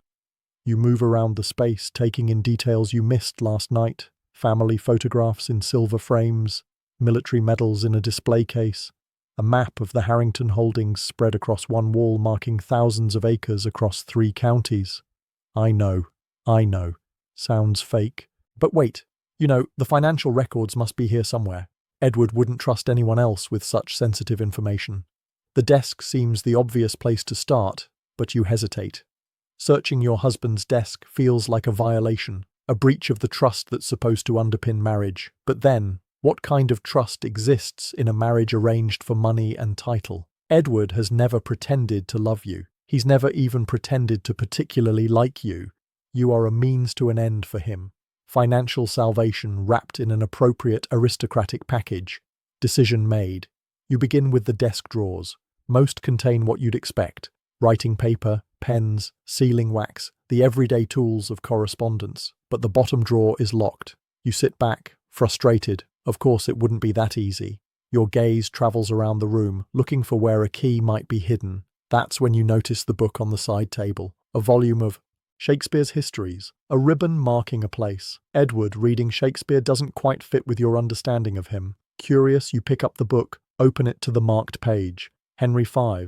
And there, nestled in the binding, is a small brass key. Your heart pounds as you return to the desk. Fit the key into the lock of the bottom drawer. It turns with a soft click, and the drawer slides open to reveal several leather-bound ledgers. You lift them out with trembling hands. Open the topmost one on the desk. Column after column of figures stretches across the pages. Income, expenditures, investments, loans, the financial anatomy of the Harrington estates laid bare. It takes you a moment to make sense of it all. Your father taught you to read financial statements, an unusual education for a young woman, but one he insisted on. Never trust anyone else with your money, he would say, not even your husband, especially not your husband. As the figures begin to coalesce into meaning, a picture emerges that makes your stomach clench. The Harrington estates were not merely in difficulty before your marriage. They were on the verge of complete collapse. Mortgages on the London house, on the country estate, on properties you didn't even know existed. Gambling debts, failed investments, loans from moneylenders at ruinous interest rates. And then, the week after your wedding, a transformation. Debts paid, mortgages cleared, investment accounts established, a financial resurrection made possible by your father's millions. But what truly chills you is the second ledger, the current accounts. Money flowing out as quickly as it had flowed in, new loans, new debts, racing losses, and a recurring payment to someone identified only as L substantial sums delivered monthly to an address in Chelsea. You sit back, mind. Reeling at the current rate of expenditure, even your vast doughy will be depleted within 5 years. And then what? What happens to the Duchess of Harrington when the dollars run out? The sound of the front door opening startles you from your thoughts. Voices in the hall. Edward's voice. He's returned early. Heart racing, you quickly return the ledgers to the drawer. Lock it, replace the key in the Shakespeare volume. You're barely out of the chair when the study door opens. Edward stops short at the sight of you, his expression shifting from surprise to suspicion. Charlotte, what are you doing in here? You force a smile, mind scrambling for an explanation. I was looking for something to read. Lady Harwick suggested I familiarize myself with English history, and I thought you might have something suitable. His gaze travels to the bookshelves, then back to you. Does he believe you? You can't tell. I'm sorry to have returned so suddenly, he says after a moment. The situation at Harrington Park was less complex than anticipated. I'll be able to attend the garden party after all. Wonderful, you manage to say. I'm glad you'll be there. You move towards the door, eager to escape before he notices anything amiss, but he blocks your path, studying your face with an intensity that makes your pulse quicken. Are you quite well, Charlotte? You look flushed. Just a slight headache, you lie. I thought reading might help distract me. His hand rises, touches your forehead in a gesture that might be concern or might be assessment. You don't feel feverish. Perhaps you should lie down before dinner. Yes, I think I will. Excuse me. He steps aside, allowing you to pass, but his gaze follows you out of the room. You can feel it between your shoulder blades, questioning, evaluating. In your bedroom, you sink onto the edge of the bed, mind still processing what you've discovered. The Harrington finances precarious despite your doughy, the mysterious payments to L, the rate at which your father's millions are vanishing. Knowledge is power, Catherine had said. Now you have knowledge. The question is, what will you do with it? You think of the dollar duchesses, each finding her own way to navigate the treacherous waters of aristocratic marriage. Clara Ara, who took control of her husband's finances. Emma, who threatened to cut off funds from America. Catherine, who speaks of strategy and independence. You are not just a dollar duchess. You're Charlotte Miller from New York. Your father taught you about business, about finance, about protecting what's yours. And somewhere beneath the layers of silk and title and expectation, that woman still exists. The garden party looms just days away. The Queen waits to evaluate you, to decide if you're worthy of the aristocratic world you've been thrust into. But now there's a new urgency to your situation. It's not just about social acceptance anymore, it's about survival. Because one thing is now abundantly clear. The Harrington legacy may have stood for 800 years, but without your American dollars, it won't stand much longer. And if Edward is already burning through your doughy at this rate, what will be left for you if things go wrong? What safety net exists for an American duchess whose usefulness has been exhausted? These questions swirl in your mind as you prepare for dinner, as you smile and converse and pretend that nothing has changed. But everything has changed. You've glimpsed behind the curtain of aristocratic splendor to the desperate reality beneath. And now, like the dollar duchesses before you, you must decide how to use that knowledge to carve out a place for yourself in this glittering, treacherous world. The day of the garden party dawns bright and clear, as if even the notoriously fickle English weather knows better than to disappoint the Queen. You've barely slept, your mind still churning with financial revelations and unanswered questions. Who is the mysterious L receiving monthly payments? Why is Edward burning through your doughy so quickly? And most importantly, what can you possibly do about it? But those questions must wait. Today belongs to Queen Victoria and the performance of a lifetime. The ritual of dressing begins hours before you're due at Buckingham Palace.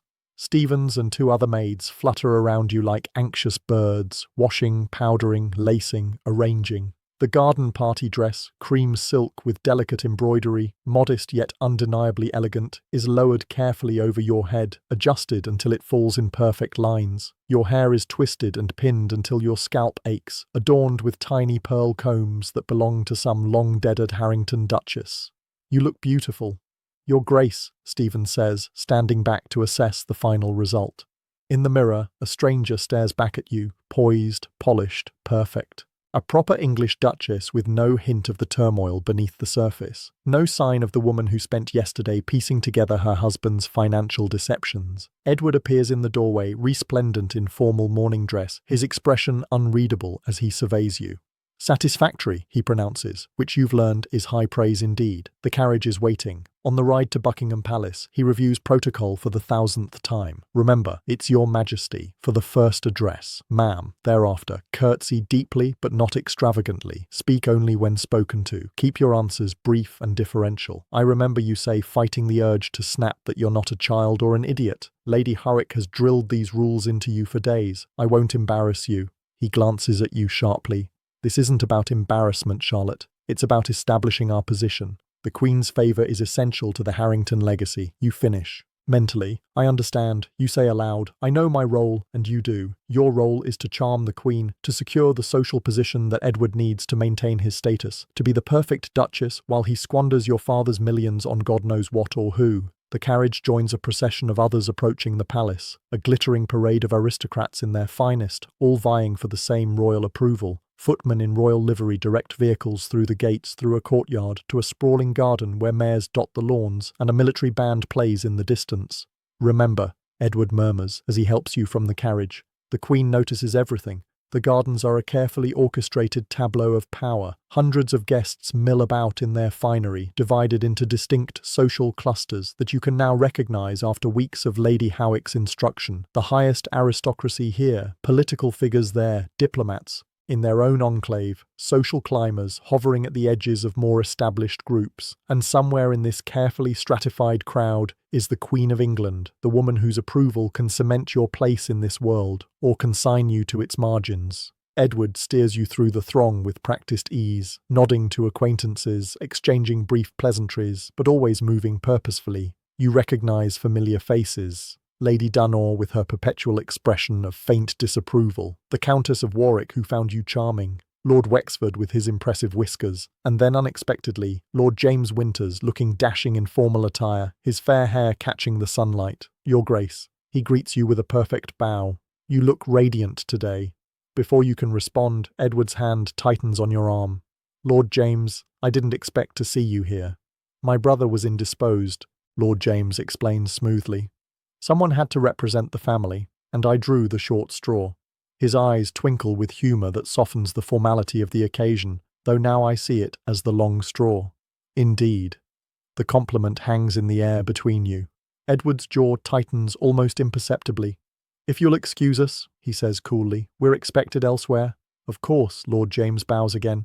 I hope we'll have the chance to speak later, Your Grace. As Edward leads you away, you can feel his disapproval radiating like heat. That man is becoming a nuisance, he mutters. You think of what Catherine told you, that Lord James encourages American wives to maintain independence, to keep control of their finances. No wonder Edward dislikes him. He was only being polite, you say mildly. He was being familiar, Edward corrects. And you were encouraging him. I barely spoke 2 words. It's not what you say, Charlotte. It's how you look at him. The accusation stings partly because there's a grain of truth to it. You do find Lord James's company refreshing. His lack of pretension, his genuine interest in America, his easy smile. But to suggest you're behaving inappropriately is unfair and infuriating. Before you can formulate a response that won't cause a scene, a ripple of attention passes through the crowd. Voices lower, postures straighten, all eyes turn toward a central marquee where a small round figure in black has appeared, surrounded by attendants, the Queen. Come, Edward says, all other concerns forgotten in the face of this crucial moment. She's receiving now. You follow him toward the royal enclosure, heart pounding against your ribs so hard you're sure the embroidery on your dress must be vibrating. All your lessons, all your preparation, all your careful study of protocol. It all comes down to these next few minutes. A line has already formed. Aristocrats awaiting their moment with the monarch, each maintaining a careful distance from the others based on rank and precedence. Edward guides you into position somewhere in the middle of this hierarchy, and you stand in silence, watching those ahead of you approach the Queen, curtsy or bow, exchange a few words, then withdraw. The line moves slowly. The sun beats down on your neck. Your corset feels tighter with each passing minute. You run through protocol in your head again and again, terrified of making a mistake. And then suddenly it's your turn. Queen Victoria is both exactly as you expected and nothing like you imagined. Smaller than her photographs suggest, dressed entirely in black despite the summer heat, her round face set in lines of perpetual solemnity, but her eyes sharp, intelligent, missing nothing. Catch you off guard? Edward bows deeply beside you. You sink into the curtsy. You've practiced hundreds of times. The perfect depth, the perfect angle, your eyes lowered respectfully. Your Majesty, Edward murmurs, may I present my wife, Charlotte, Duchess of Harrington. You rise slowly from your curtsy, careful not to make any sudden movements, and find those penetrating royal eyes fixed directly on your face. So, says the Queen of England, her voice surprisingly strong for a woman of her age. You are the American bride. Stay with me here because this is where it gets weird. Yes, Your Majesty, you reply, your voice steadier than you feel. From New York, we understand. The royal we takes you momentarily back, but you recover quickly. Yes, Mom. The Queen studies you with undisguised curiosity. We have met several American ladies in recent years. The Duchess of Marlborough, Lady Randolph Churchill, quite distinctive in their ways. You're not sure if this is a compliment or a criticism. You glance quickly at Edward, who gives no indication either way. Your father is in railroads, we believe. The Queen continues. Yes, Mom, and shipping. Her gaze shifts to Edward. The Duke has brought American efficiency to the Harrington estates. We trust. There's something in her tone, a hint of irony, perhaps even humor that catches you by surprise. Does the Queen know about Edward's financial difficulties? About the role your dowry has played in saving the Harrington legacy? We are working toward modernization, Your Majesty, Edward responds smoothly. The Queen's attention returns to you. And you, Duchess, are you modernizing as well? Or has England made its claim upon you already? The question feels like a test, though you're not sure what the right answer might be. Catherine's advice echoes in your mind. Be respectful, but authentic. I'm learning England's ways, ma'am, you say carefully, while trying not to forget America's virtues. Something like amusement flickers in the Queen's eyes. A diplomatic answer. We shall watch your progress with interest, Duchess of Harrington, and with that, you're dismissed. A slight nod indicating that your audience is over. You curtsy again. Edward bows and you back away the prescribed number of steps before turning. Well, you whisper when you're at a safe distance. How did I do? Edward's expression is thoughtful. She spoke to you for longer than most, and she seemed intrigued. Is that good? It's not bad. He glances back at the royal enclosure. The Queen doesn't waste time on people who don't interest her. For the next hour, you circulate through the gardens, now officially presented and therefore acceptable to the highest levels of society. People who previously ignored you now seek introductions. Ladies who looked through you now invite you to their homes. Edward accepts these social victories with quiet satisfaction, like a general whose strategy has succeeded.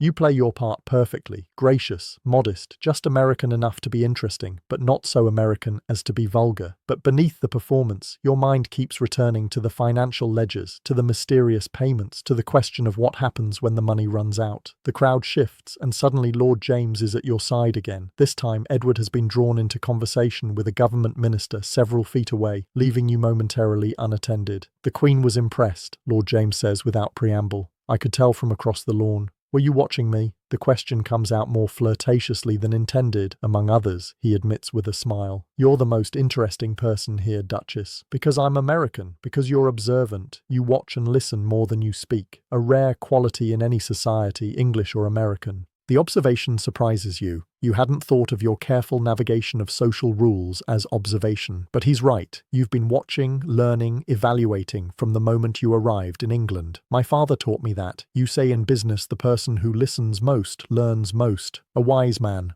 Lord James's expression grows more serious. I understand you've made the acquaintance of Lady Winchester and her circle. Your pulse quickens. How does he know about the dollar duchesses? Yes, I called on her last week. They're good women. Smart women. His voice lowers. Women who've learned to protect themselves in a world that sees them primarily as vehicles for fortune. He knows. He understands what the group really is, what it means to you. Why are you telling me this? You ask, suddenly wary. Is this some kind of trap? Because I've seen what happens to American AEs who don't find allies. His blue eyes hold yours steadily. My sister-in-law, Helen, was fortunate. Many others are not. Before you can respond, Edward reappears at your side, his expression glacial as he takes in your tete-a-tete with Lord James. Charlotte, he says, his voice tight with controlled anger. Lady Pembroke is asking for you. Lord James withdraws with a bow, but not before giving you a look of unmistakable warning. Be careful, his eyes say. The rest of the garden party passes in a blur of introductions and small talk. Edward remains at your side, his hand firm on your arm, guiding you, controlling you. The earlier triumph of your presentation to the Queen is overshadowed by his obvious displeasure. In the carriage ride home, the tension between you is thick enough to touch. I told you about Lord James, Edward says finally, his voice cold. I warned you. We were only talking, you defend, in full view of hundreds of people, including the Queen. It's not about propriety, Charlotte. It's about loyalty. The word hangs between you, heavy with implication. Loyalty as if your marriage is based on anything other than financial necessity disguised as social advancement. Loyalty, you repeat, a dangerous edge entering your voice like your loyalty to me. His head turns sharply. What does that mean? The question of the mysterious L burns on your tongue. The evidence of his financial mismanagement, the rate at which he's depleting your doughy, but confronting him now, when he's already angry, seems unwise. You need more information, more allies, more security. Nothing, you say instead. I'm tired. It's been a long day. He studies you for a long moment, clearly unsatisfied with your answer, but unwilling to press further. Yes, it has, but a successful one. The Queen's interest is a significant advantage, always calculating, always measuring advantage and position, never simply experiencing a moment for what it is. When you arrive home, you retreat to your room, claiming fatigue. In truth, you need space to think, to plan. The garden party has shifted your position in society. You're now officially accepted, presented, approved by the highest authority. But it's also brought new complications. Edward's suspicion, Lord James's warning, the knowledge that your financial situation may be even more precarious than you realized. Tomorrow is Friday. The Dollar Duchesses will meet again, and this time you have questions that go beyond social survival. You need to know how the others have protected themselves, their money, their futures, because one thing is becoming increasingly clear. In this world of aristocratic privilege and ancient names, an American duchess is only as valuable as the fortune she brings. And when that fortune is gone, what remains? Sleep eludes you that night, your mind too full of questions and possibilities. By morning, you've made a decision. You need more information before confronting Edward. You need to understand exactly what you're facing and what options you have. At breakfast, he seems to have set aside his anger from yesterday, discussing the garden party with satisfaction. The Queen's interest has already borne fruit, he tells you. We've received invitations to 3 events that would have been closed to us before, including a weekend at Chadsworth with the Duke and Duchess of Devonshire. The De Vinces among the highest aristocracy, their approval, a significant social victory. You should feel triumphant. Instead, you feel like a pawn being moved across a chessboard when you ask, trying to sound appropriately impressed. Next month after your court presentation, another test, another performance. You nod, smiling as expected, playing your role. I look forward to it. Edward leaves for his club after breakfast, mentioning that he'll be dining out that evening, some political gathering that doesn't include wives. The timing couldn't be better.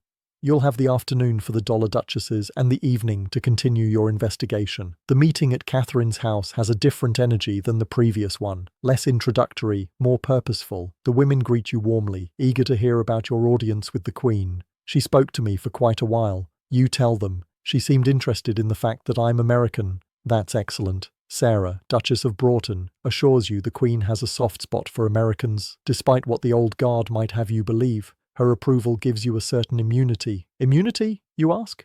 Social immunity, Clara Ara explains. With the Queen's interest established, the worst of the aristocratic snobs will have to accept you, at least publicly. Even Lady Dunor. Emma adds with a laugh. The conversation flows easily, but you're distracted, waiting for the right moment to broach the subject that's really on your mind. Finally, during a lull, you gather your courage. I need to ask you all something delicate, you begin. The women's attention sharpens immediately. It's about finances. The most delicate subject of all, Catherine says with a knowing smile. What about them? You hesitate, then decide honesty is your only option with these women who've become your allies. I've discovered that my husband is mismanaging my doughy significantly, and there are regular payments to someone identified only as L in his ledgers. A weighty silence falls over the room. The women exchange glances that contain entire conversations. How did you discover this? Clara Ara asks finally. I looked in his study, in his private ledgers. You feel a flush of shame at the admission. I know it was wrong, but wrong? Clara Ara interrupts with a bark of laughter. My dear, it was survival. The only wrong would be remaining ignorant while your fortune disappears. The others nod in agreement. The payments to L, Margaret says gently. How large are they? Substantial. Monthly. To an address in Chelsea. Another exchange of glances. A mistress, Louisa says bluntly. Almost certainly. The word lands like a physical blow, though you've half suspected it. A mistress. A woman Edward is supporting with your money while he lectures you about loyalty and proper behavior. I'm sorry, Charlotte, Catherine says, reaching for your hand. It's unfortunately common many of the English lords see marriage as a financial arrangement and seek companionship elsewhere, while expecting their wives to remain unimpeachably faithful, Clara adds bitterly. The unfairness of it burns in your chest. What can I do? That depends, Emma says carefully, on what you want. Do you want to stop the payments, confront him, or secure your own position regardless of his concern? Activities. It's a question you haven't fully answered for yourself. The betrayal stings, certainly, but your marriage was never based on love or fidelity to begin with. It was a transaction. Your money for his title. The discovery that he's keeping a mistress shouldn't be surprising. What truly concerns you is the rate at which he's depleting your dough. That's the real threat to your future. I want to protect what's left of my money, you say finally, before it's all gone. The women nod approvingly. Good, Clara says. That's the practical approach. Emotional confrontations rarely end well for us. You have options, Catherine tells you. Legal options, financial options, but you'll need help. My husband's solicitor. You begin. No. Several voices. Chorus at once. Never trust your husband's solicitor, Sarah explains. His loyalty is to your husband and the estate, not to you.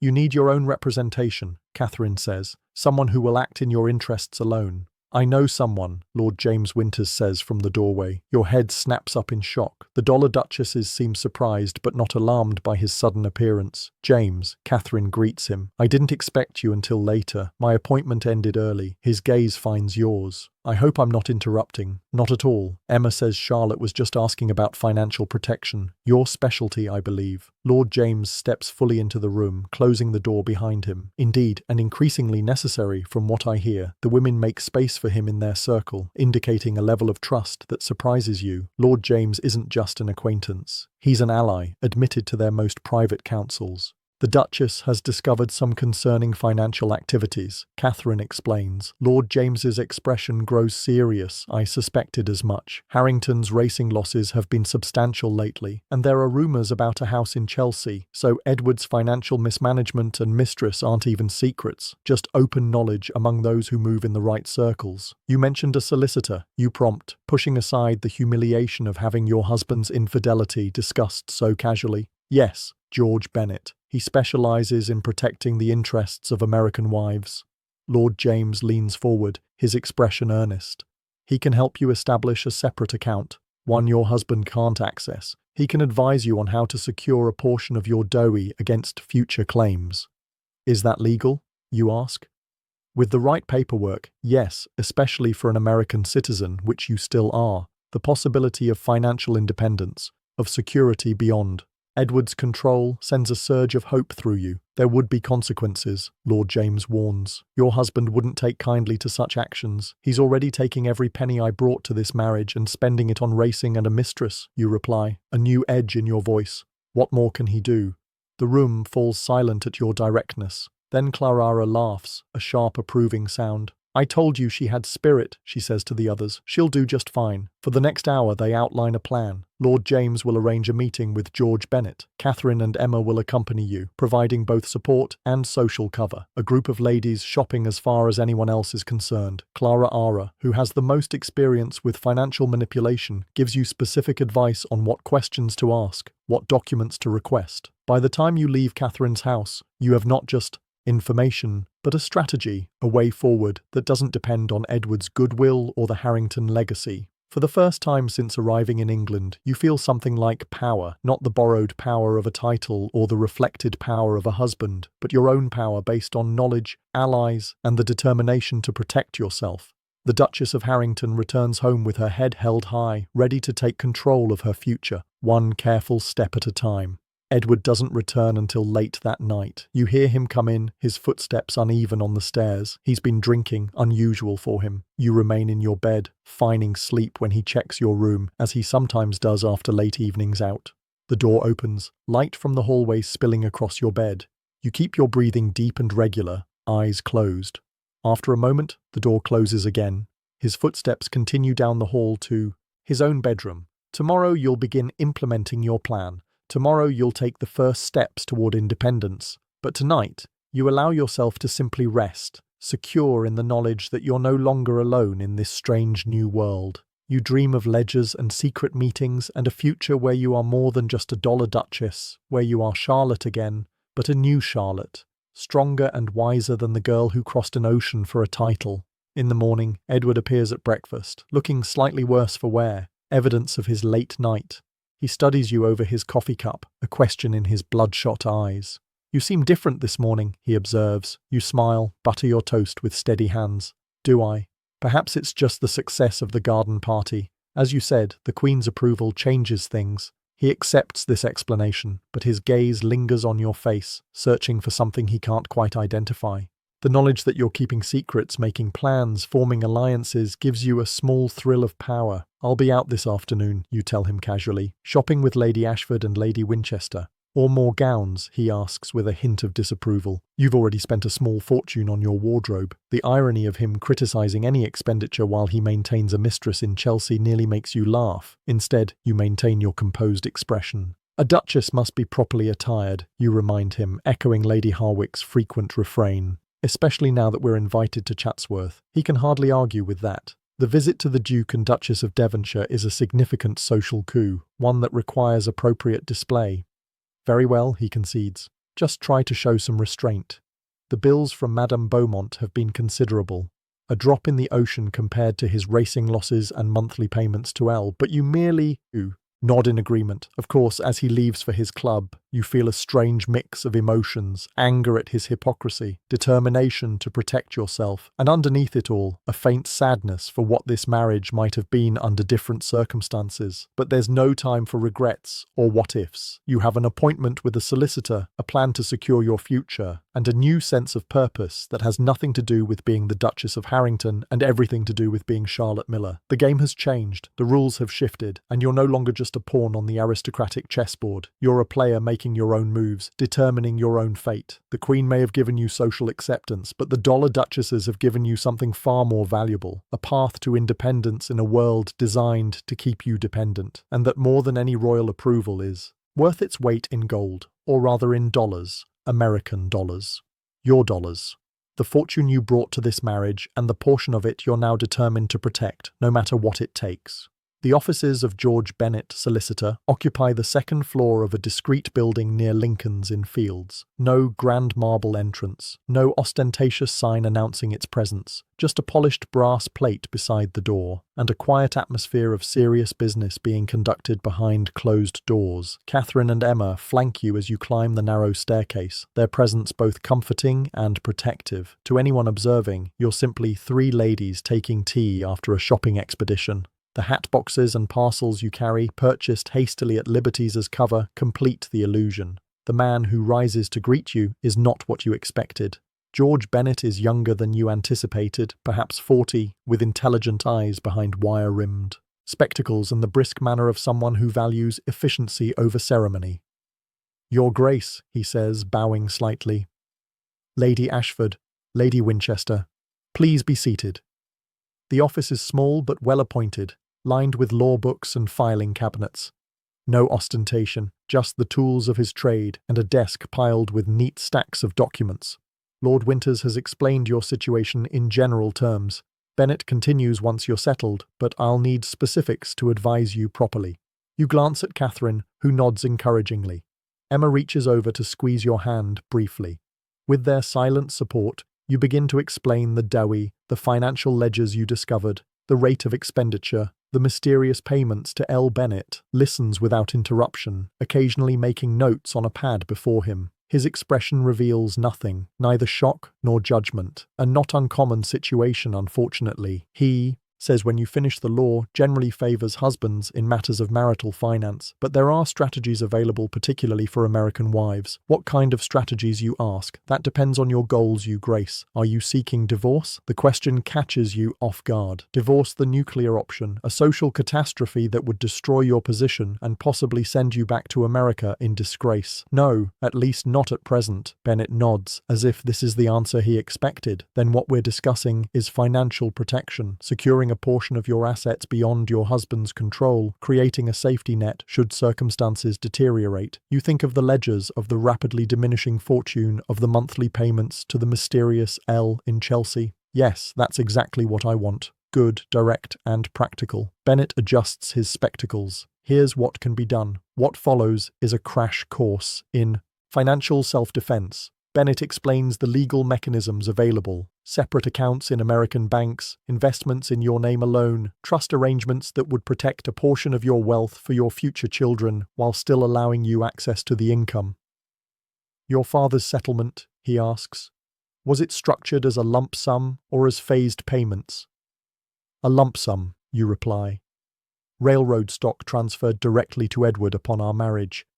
Bennett frowns slightly. Less ideal than phased payments, but still workable. Do you maintain banking relationships in New York? Yes, my father's bank, merchants and trading. Excellent. We'll establish a connection with their London correspondent, then transfer funds from the Harrington accounts gradually to avoid raising immediate concerns. He makes more notes. You'll need to secure at least one of the passbooks for the Harrington accounts. Do you have access? You think of Edward's study of the locked drawer, of the key hidden in Shakespeare. I can get access. Catherine and Emma exchange glances, part concern, part admiration. It would also be prudent, Bennett continues, to secure your personal jewelry and other valuable portable assets. Not in Harrington House, but in a bank deposit box under your control. The implications are clear. He's preparing you for the possibility of needing to leave quickly with whatever assets you can carry. Is that likely to become necessary? You ask, a chill running through you despite the warm June day. Bennett's expression remains neutral. In my experience, when husbands discover financial independence in their wives, reactions vary widely. It's simply prudent to be prepared for all possibilities. You look to Catherine and Emma, who both nod in solemn agreement. I've seen everything from grudging acceptance to violent rage, Emma says, quietly. The Earl of Winchester tried to have me committed to an asylum when I first restricted his access to my Chicago funds. What happened, you ask, horrified. A smile flickers across Emma's face. My father sent his best corporate attorney from Chicago with enough documentation to prove my sanity and enough money to bribe 3 doctors. The Earl eventually saw reason when faced with the alternative of complete financial ruin. The story should terrify you, but instead it oddly reassures. Emma faced worse and survived. She's now a woman of confidence and power despite her husband's attempts to control her. I understand, you say, turning back to Bennett. What do I need to sign? For the next hour, you review and sign documents, authorizations, account openings, transfer instructions. Bennett explains each one carefully, ensuring you understand exactly what you're agreeing to. The critical phase, he says, as you finalize the paperwork, will be the next 2 weeks. We need to secure the funds before the Duke becomes aware of our activities. Once the money is protected, his options become limited, and if he discovers what I've done before, then Bennett meets your gaze directly. Then the situation becomes more complicated. Do you have somewhere you could go if necessary? A friend's house, perhaps? She can come to me, Catherine says immediately. Lord Ashford is in Scotland for the summer. My house is secure. Another piece of the safety net falls into place. You're not alone anymore. You have allies, resources, options that didn't exist just days ago. As you leave Bennett's office, parcels and hat boxes still in hand to maintain the shopping charade, you feel a profound shift in your understanding of your situation. You're still the Duchess of Harrington, still bound by the rules and expectations of aristocratic society. But beneath that role, you're building something else, a foundation of independence, a network of support, a future that doesn't depend entirely on Edward's goodwill or the Harrington legacy. You did well, Catherine tells you, as your carriage rolls toward Harrington House. Bennett is impressed by you. He doesn't impress easily. What happens now, you ask. Now, Emma says with a grim smile. We wait. The wheels are in motion. Your funds will be secured gradually over the next 2 weeks. Bennett will handle everything discreetly, and Edward, Catherine, and Emma exchange glances. Continue as normal, Catherine advises. Give him no reason to suspect anything has changed. Once your position is secure, you can decide how to proceed. Confront him about the mistress, negotiate new financial arrangements, or simply maintain the status quo with the knowledge that you're protected. The carriage stops before Harrington House, imposing and austere against the summer sky. This house that once intimidated you now seems different. Still grand, still steeped in history, but no longer a prison. Just a place where you happen to live for now. Remember, Emma says as you prepare to descend. Whatever happens, you're not alone. The sisterhood stands with you. The sisterhood, the Dollar Duchesses, American women who faced the same challenges, navigated the same treacherous waters, and emerged stronger, wiser, more powerful than before. Thank you, you say, meaning it with every fibre of your being, for everything. You climb the steps to Harrington House with your head high, no longer the terrified bride who arrived just weeks ago. You're still playing a role, duchess, wife, aristocratic hostess, but now it's a conscious performance rather than a desperate attempt to belong. Inside the house is quiet, the servants moving with their usual silent efficiency. There's no sign of Edward, which doesn't surprise you. He's rarely home during the day, preferring his club or the racetrack to domestic life. Stevens helps you remove your hat and gloves, eyeing the parcels with professional interest. Successful shopping, Your Grace. Very, you reply with a smile. I'll need these gowns pressed for Chatsworth next month. Of course, Your Grace. And His Grace asked me to remind you that you're dining with Lord and Lady Pembroke this evening. Another social obligation, another performance. But this one feels different now. Less a test to be endured and more a role to be played. You're an actress on the London stage, and aristocratic society is merely your audience.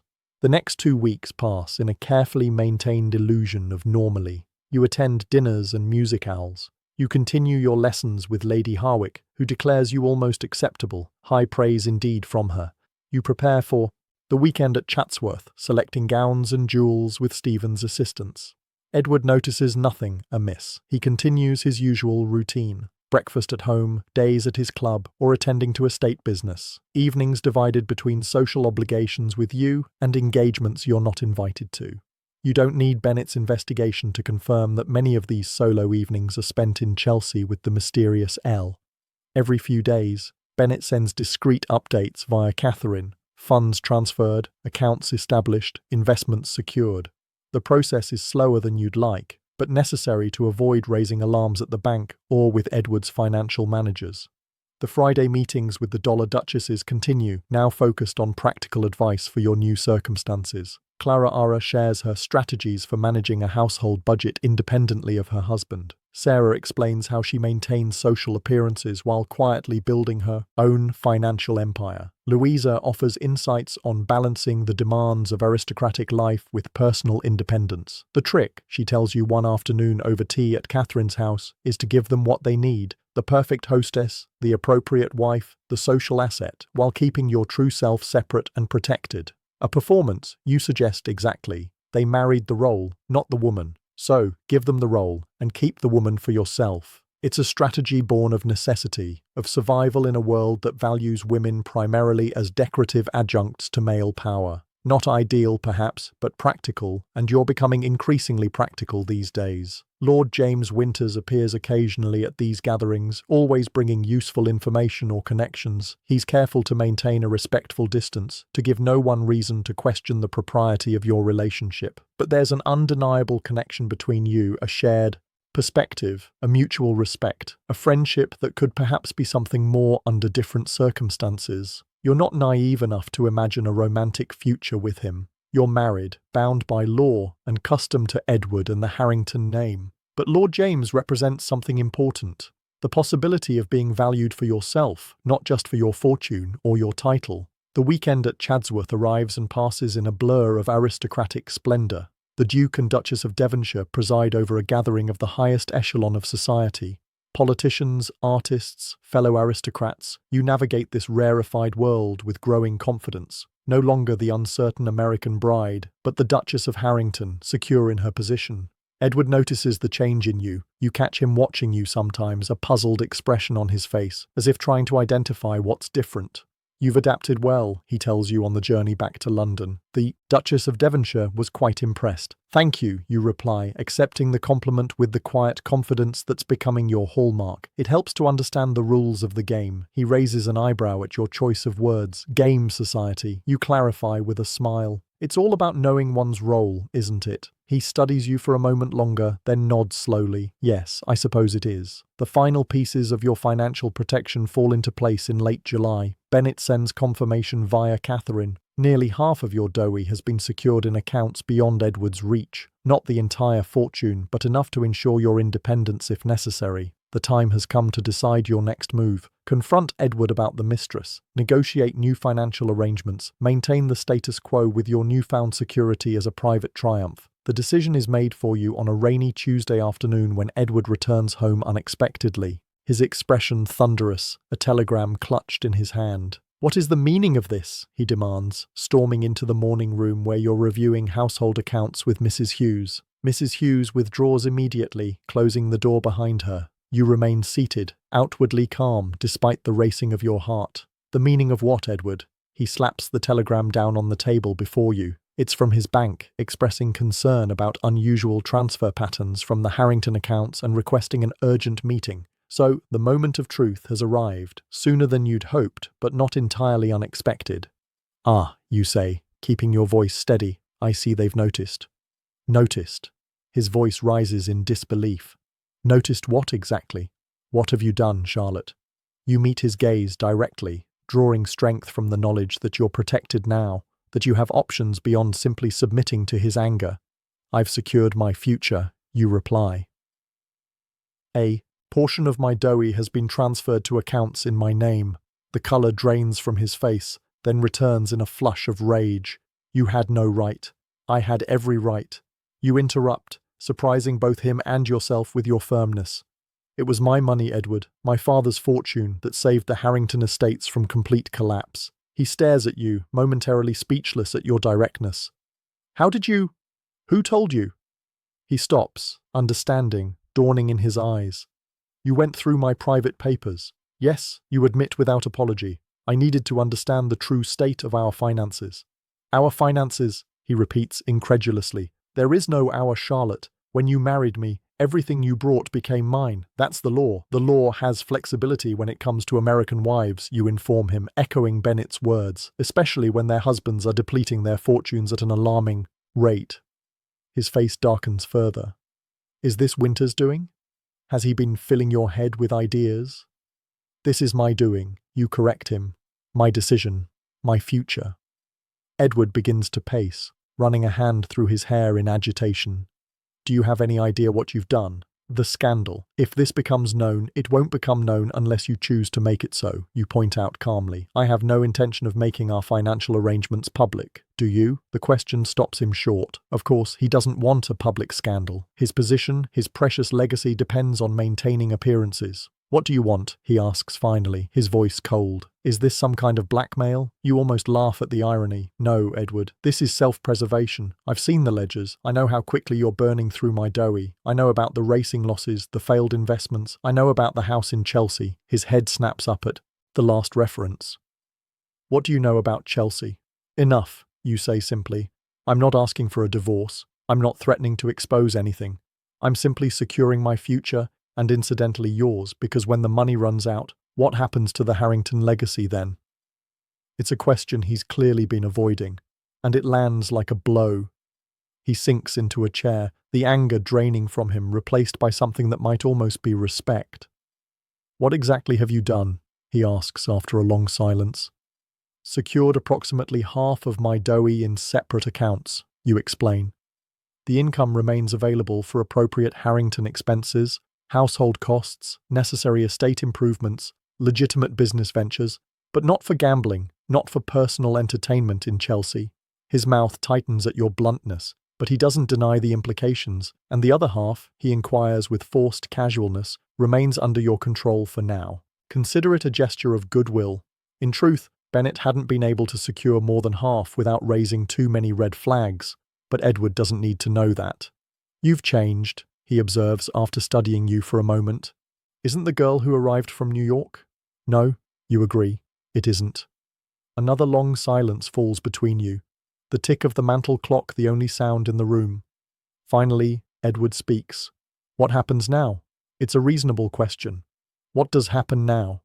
You've secured your financial position, confronted the reality of your marriage, established your independence, but you're still the Duchess of Harrington, still bound to this man and his legacy, at least in the eyes of society. Now we continue. You say simply, "You as Duke, me as Duchess." We maintain our social obligations, our public roles. We build the Harrington position as we've been doing. And privately, you consider this carefully. What do you want from this marriage beyond security? Certainly not love. That possibility vanished the moment you discovered the mistress in Chelsea. Not even particular affection. Edward has never shown much interest in you as a person, only as an asset. Privately, we establish new boundaries, you decide. I won't interfere with your personal affairs as long as they remain discreet. In return, I expect the same courtesy regarding my friendships and financial decisions. Friendships, he repeats, a hint of his earlier suspicion returning with Winters. You meet his gaze steadily. My friendship with Lord James is entirely proper. It will remain so. But yes, I consider him a friend along with Lady Ashford, Lady Winchester, and others who have helped me adjust to life in England. Edward's jaw works as he processes this. You can almost see the calculations running behind his eyes. The scandal of confrontation versus the benefits of accommodation. The cost of fighting you versus the advantage of compromise. And if I refuse these terms, he asks finally, then we have a problem, you reply calmly, one that would benefit neither of us. Another long moment of silence. Then, surprisingly, Edward laughs. A short, genuine sound of reluctant admiration. You would have made a formidable businessman, Charlotte. I learned from my father, you remind him. He didn't raise me to be decorative despite what you and Lady Howick might prefer. Edward rises, straightens his jacket, reassembling his ducal dignity. I will need to speak with my solicitor about these arrangements. Of course, Mr. Bennet is available to discuss the details with him. It's all quite legal, I assure you. His eyebrows rise at Bennet's name, clearly recognizing it, which suggests Bennet's reputation for protecting American wives is well established. I see you've been thorough, Edward observes dryly. Another quality I might have appreciated under different circumstances. We work with the circumstances we have, you reply, not the ones we might wish for. He studies you for a moment longer than nods.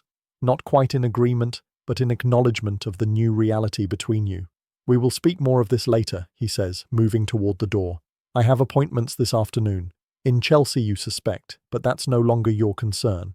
As long as he maintains discretion and accepts your new financial arrangement, what he does with his afternoons is his own affair. When the door closes behind him, you remain seated, allowing the tension of the confrontation to drain from your body. It went better than you'd feared, but perhaps not as well as you'd hoped. A negotiated peace rather than a decisive victory. But perhaps that's the nature of aristocratic marriage, a series of private accommodations beneath the public performance of unity. Not so. Different from many marriages, regardless of social class. You rise, cross to the window, look out at the London summer beyond the glass. The city that once seemed so foreign, so intimidating, now feels almost like home.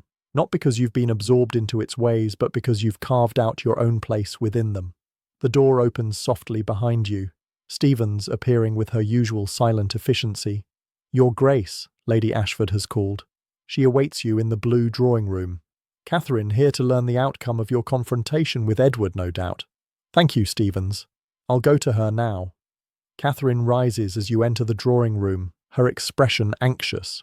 Charlotte, Mrs. Hughes sent word. Is everything all right? Yes, you assure her, closing the door for privacy. Edward discovered the transfers. We've had a discussion, and Catherine's concern is palpable, and we've reached an understanding. You smile slightly. Not friendship, certainly not love, but a workable arrangement. He keeps his freedom. I keep mine. And we both maintain the public facade necessary for our positions. Catherine releases a breath of relief. That's better than many achieve. Some husbands never accept any degree of independence in their wives. Edward is practical, if nothing else, you observe. He knows his lifestyle depends on maintaining at least some access to my fortune. Complete rupture would benefit neither of us.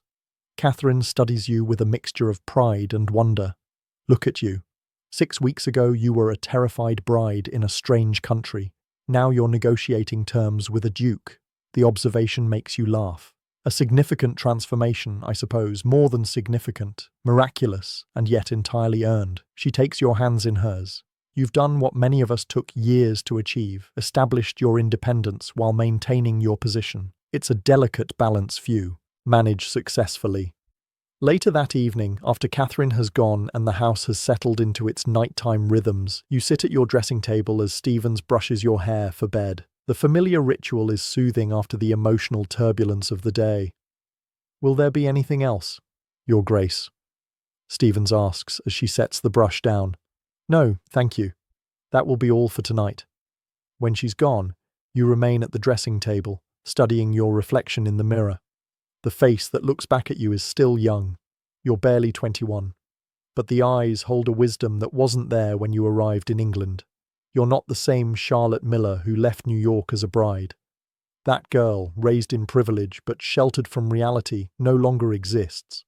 In her place is a woman who has faced betrayal, navigated treacherous social waters, built alliances, and secured her own future. The Duchess of Harrington is no longer just a title you wear like an ill-fitting gown. It's become part of you, not the whole, but a facet of the complex woman you're becoming. Tomorrow will bring new challenges, new negotiations, new performances on the aristocratic stage. The weekend at Chadsworth was only the beginning of your social ascent, now powered not just by Edward's title but by your own growing confidence and connections. There will be more garden parties, more presentations, more carefully choreographed interactions with the highest levels of society. There will be seasons at Harrington Park, the country estate you've yet to visit, where you'll preside as chatelaine over an entirely different social world. And through it all, you'll maintain your dual existence, the perfect duchess in public, the independent woman in private. You'll continue meeting with the dollar duchesses, building your network of support and information. You'll manage your secured fortune, perhaps even grow it through careful investment as your father taught you. You might even in time find something like happiness. Not the fairy tale romance you once dreamed of perhaps, but a life of purpose, power, and genuine connection with those who see you for who you truly are. Outside your window, London stretches into the summer night, the city of opportunity and danger, tradition and change. You're no longer afraid of it, no longer overwhelmed by its complexities and contradictions. You've made it your own, just as you've made the title of Duchess your own, on your terms, by your rules, with your American spirit intact beneath the English veneer. Not bad for a dollar princess who arrived just 6 weeks ago, terrified and alone. Not bad at all. The night deepens around Harrington House, somewhere across town in a house in Chelsea. Edward is probably with his mistress, the mysterious Elle, who unknowingly played a role in your awakening. In her own way, she helped set you free, free from illusions about your marriage, free from the naive belief that titles and traditions would somehow transform your life into a fairy tale. In Catherine's elegant townhouse, the dollar duchesses might be discussing your victory, planning their next strategies for survival and success in this gilded world they've married into. In George Bennett's office, financial transfers continue, securing your future, £1 at a time. And here in your bedroom at Harrington House, you prepare for sleep, not as a prisoner in a gilded cage, but as a woman who has found her strength, her voice, her place in a world never designed for her independence. Tomorrow will come with its duties and demands, its performances and pretenses, but tonight you rest easy, secure in the knowledge that whatever the future holds, you will face it on your own terms.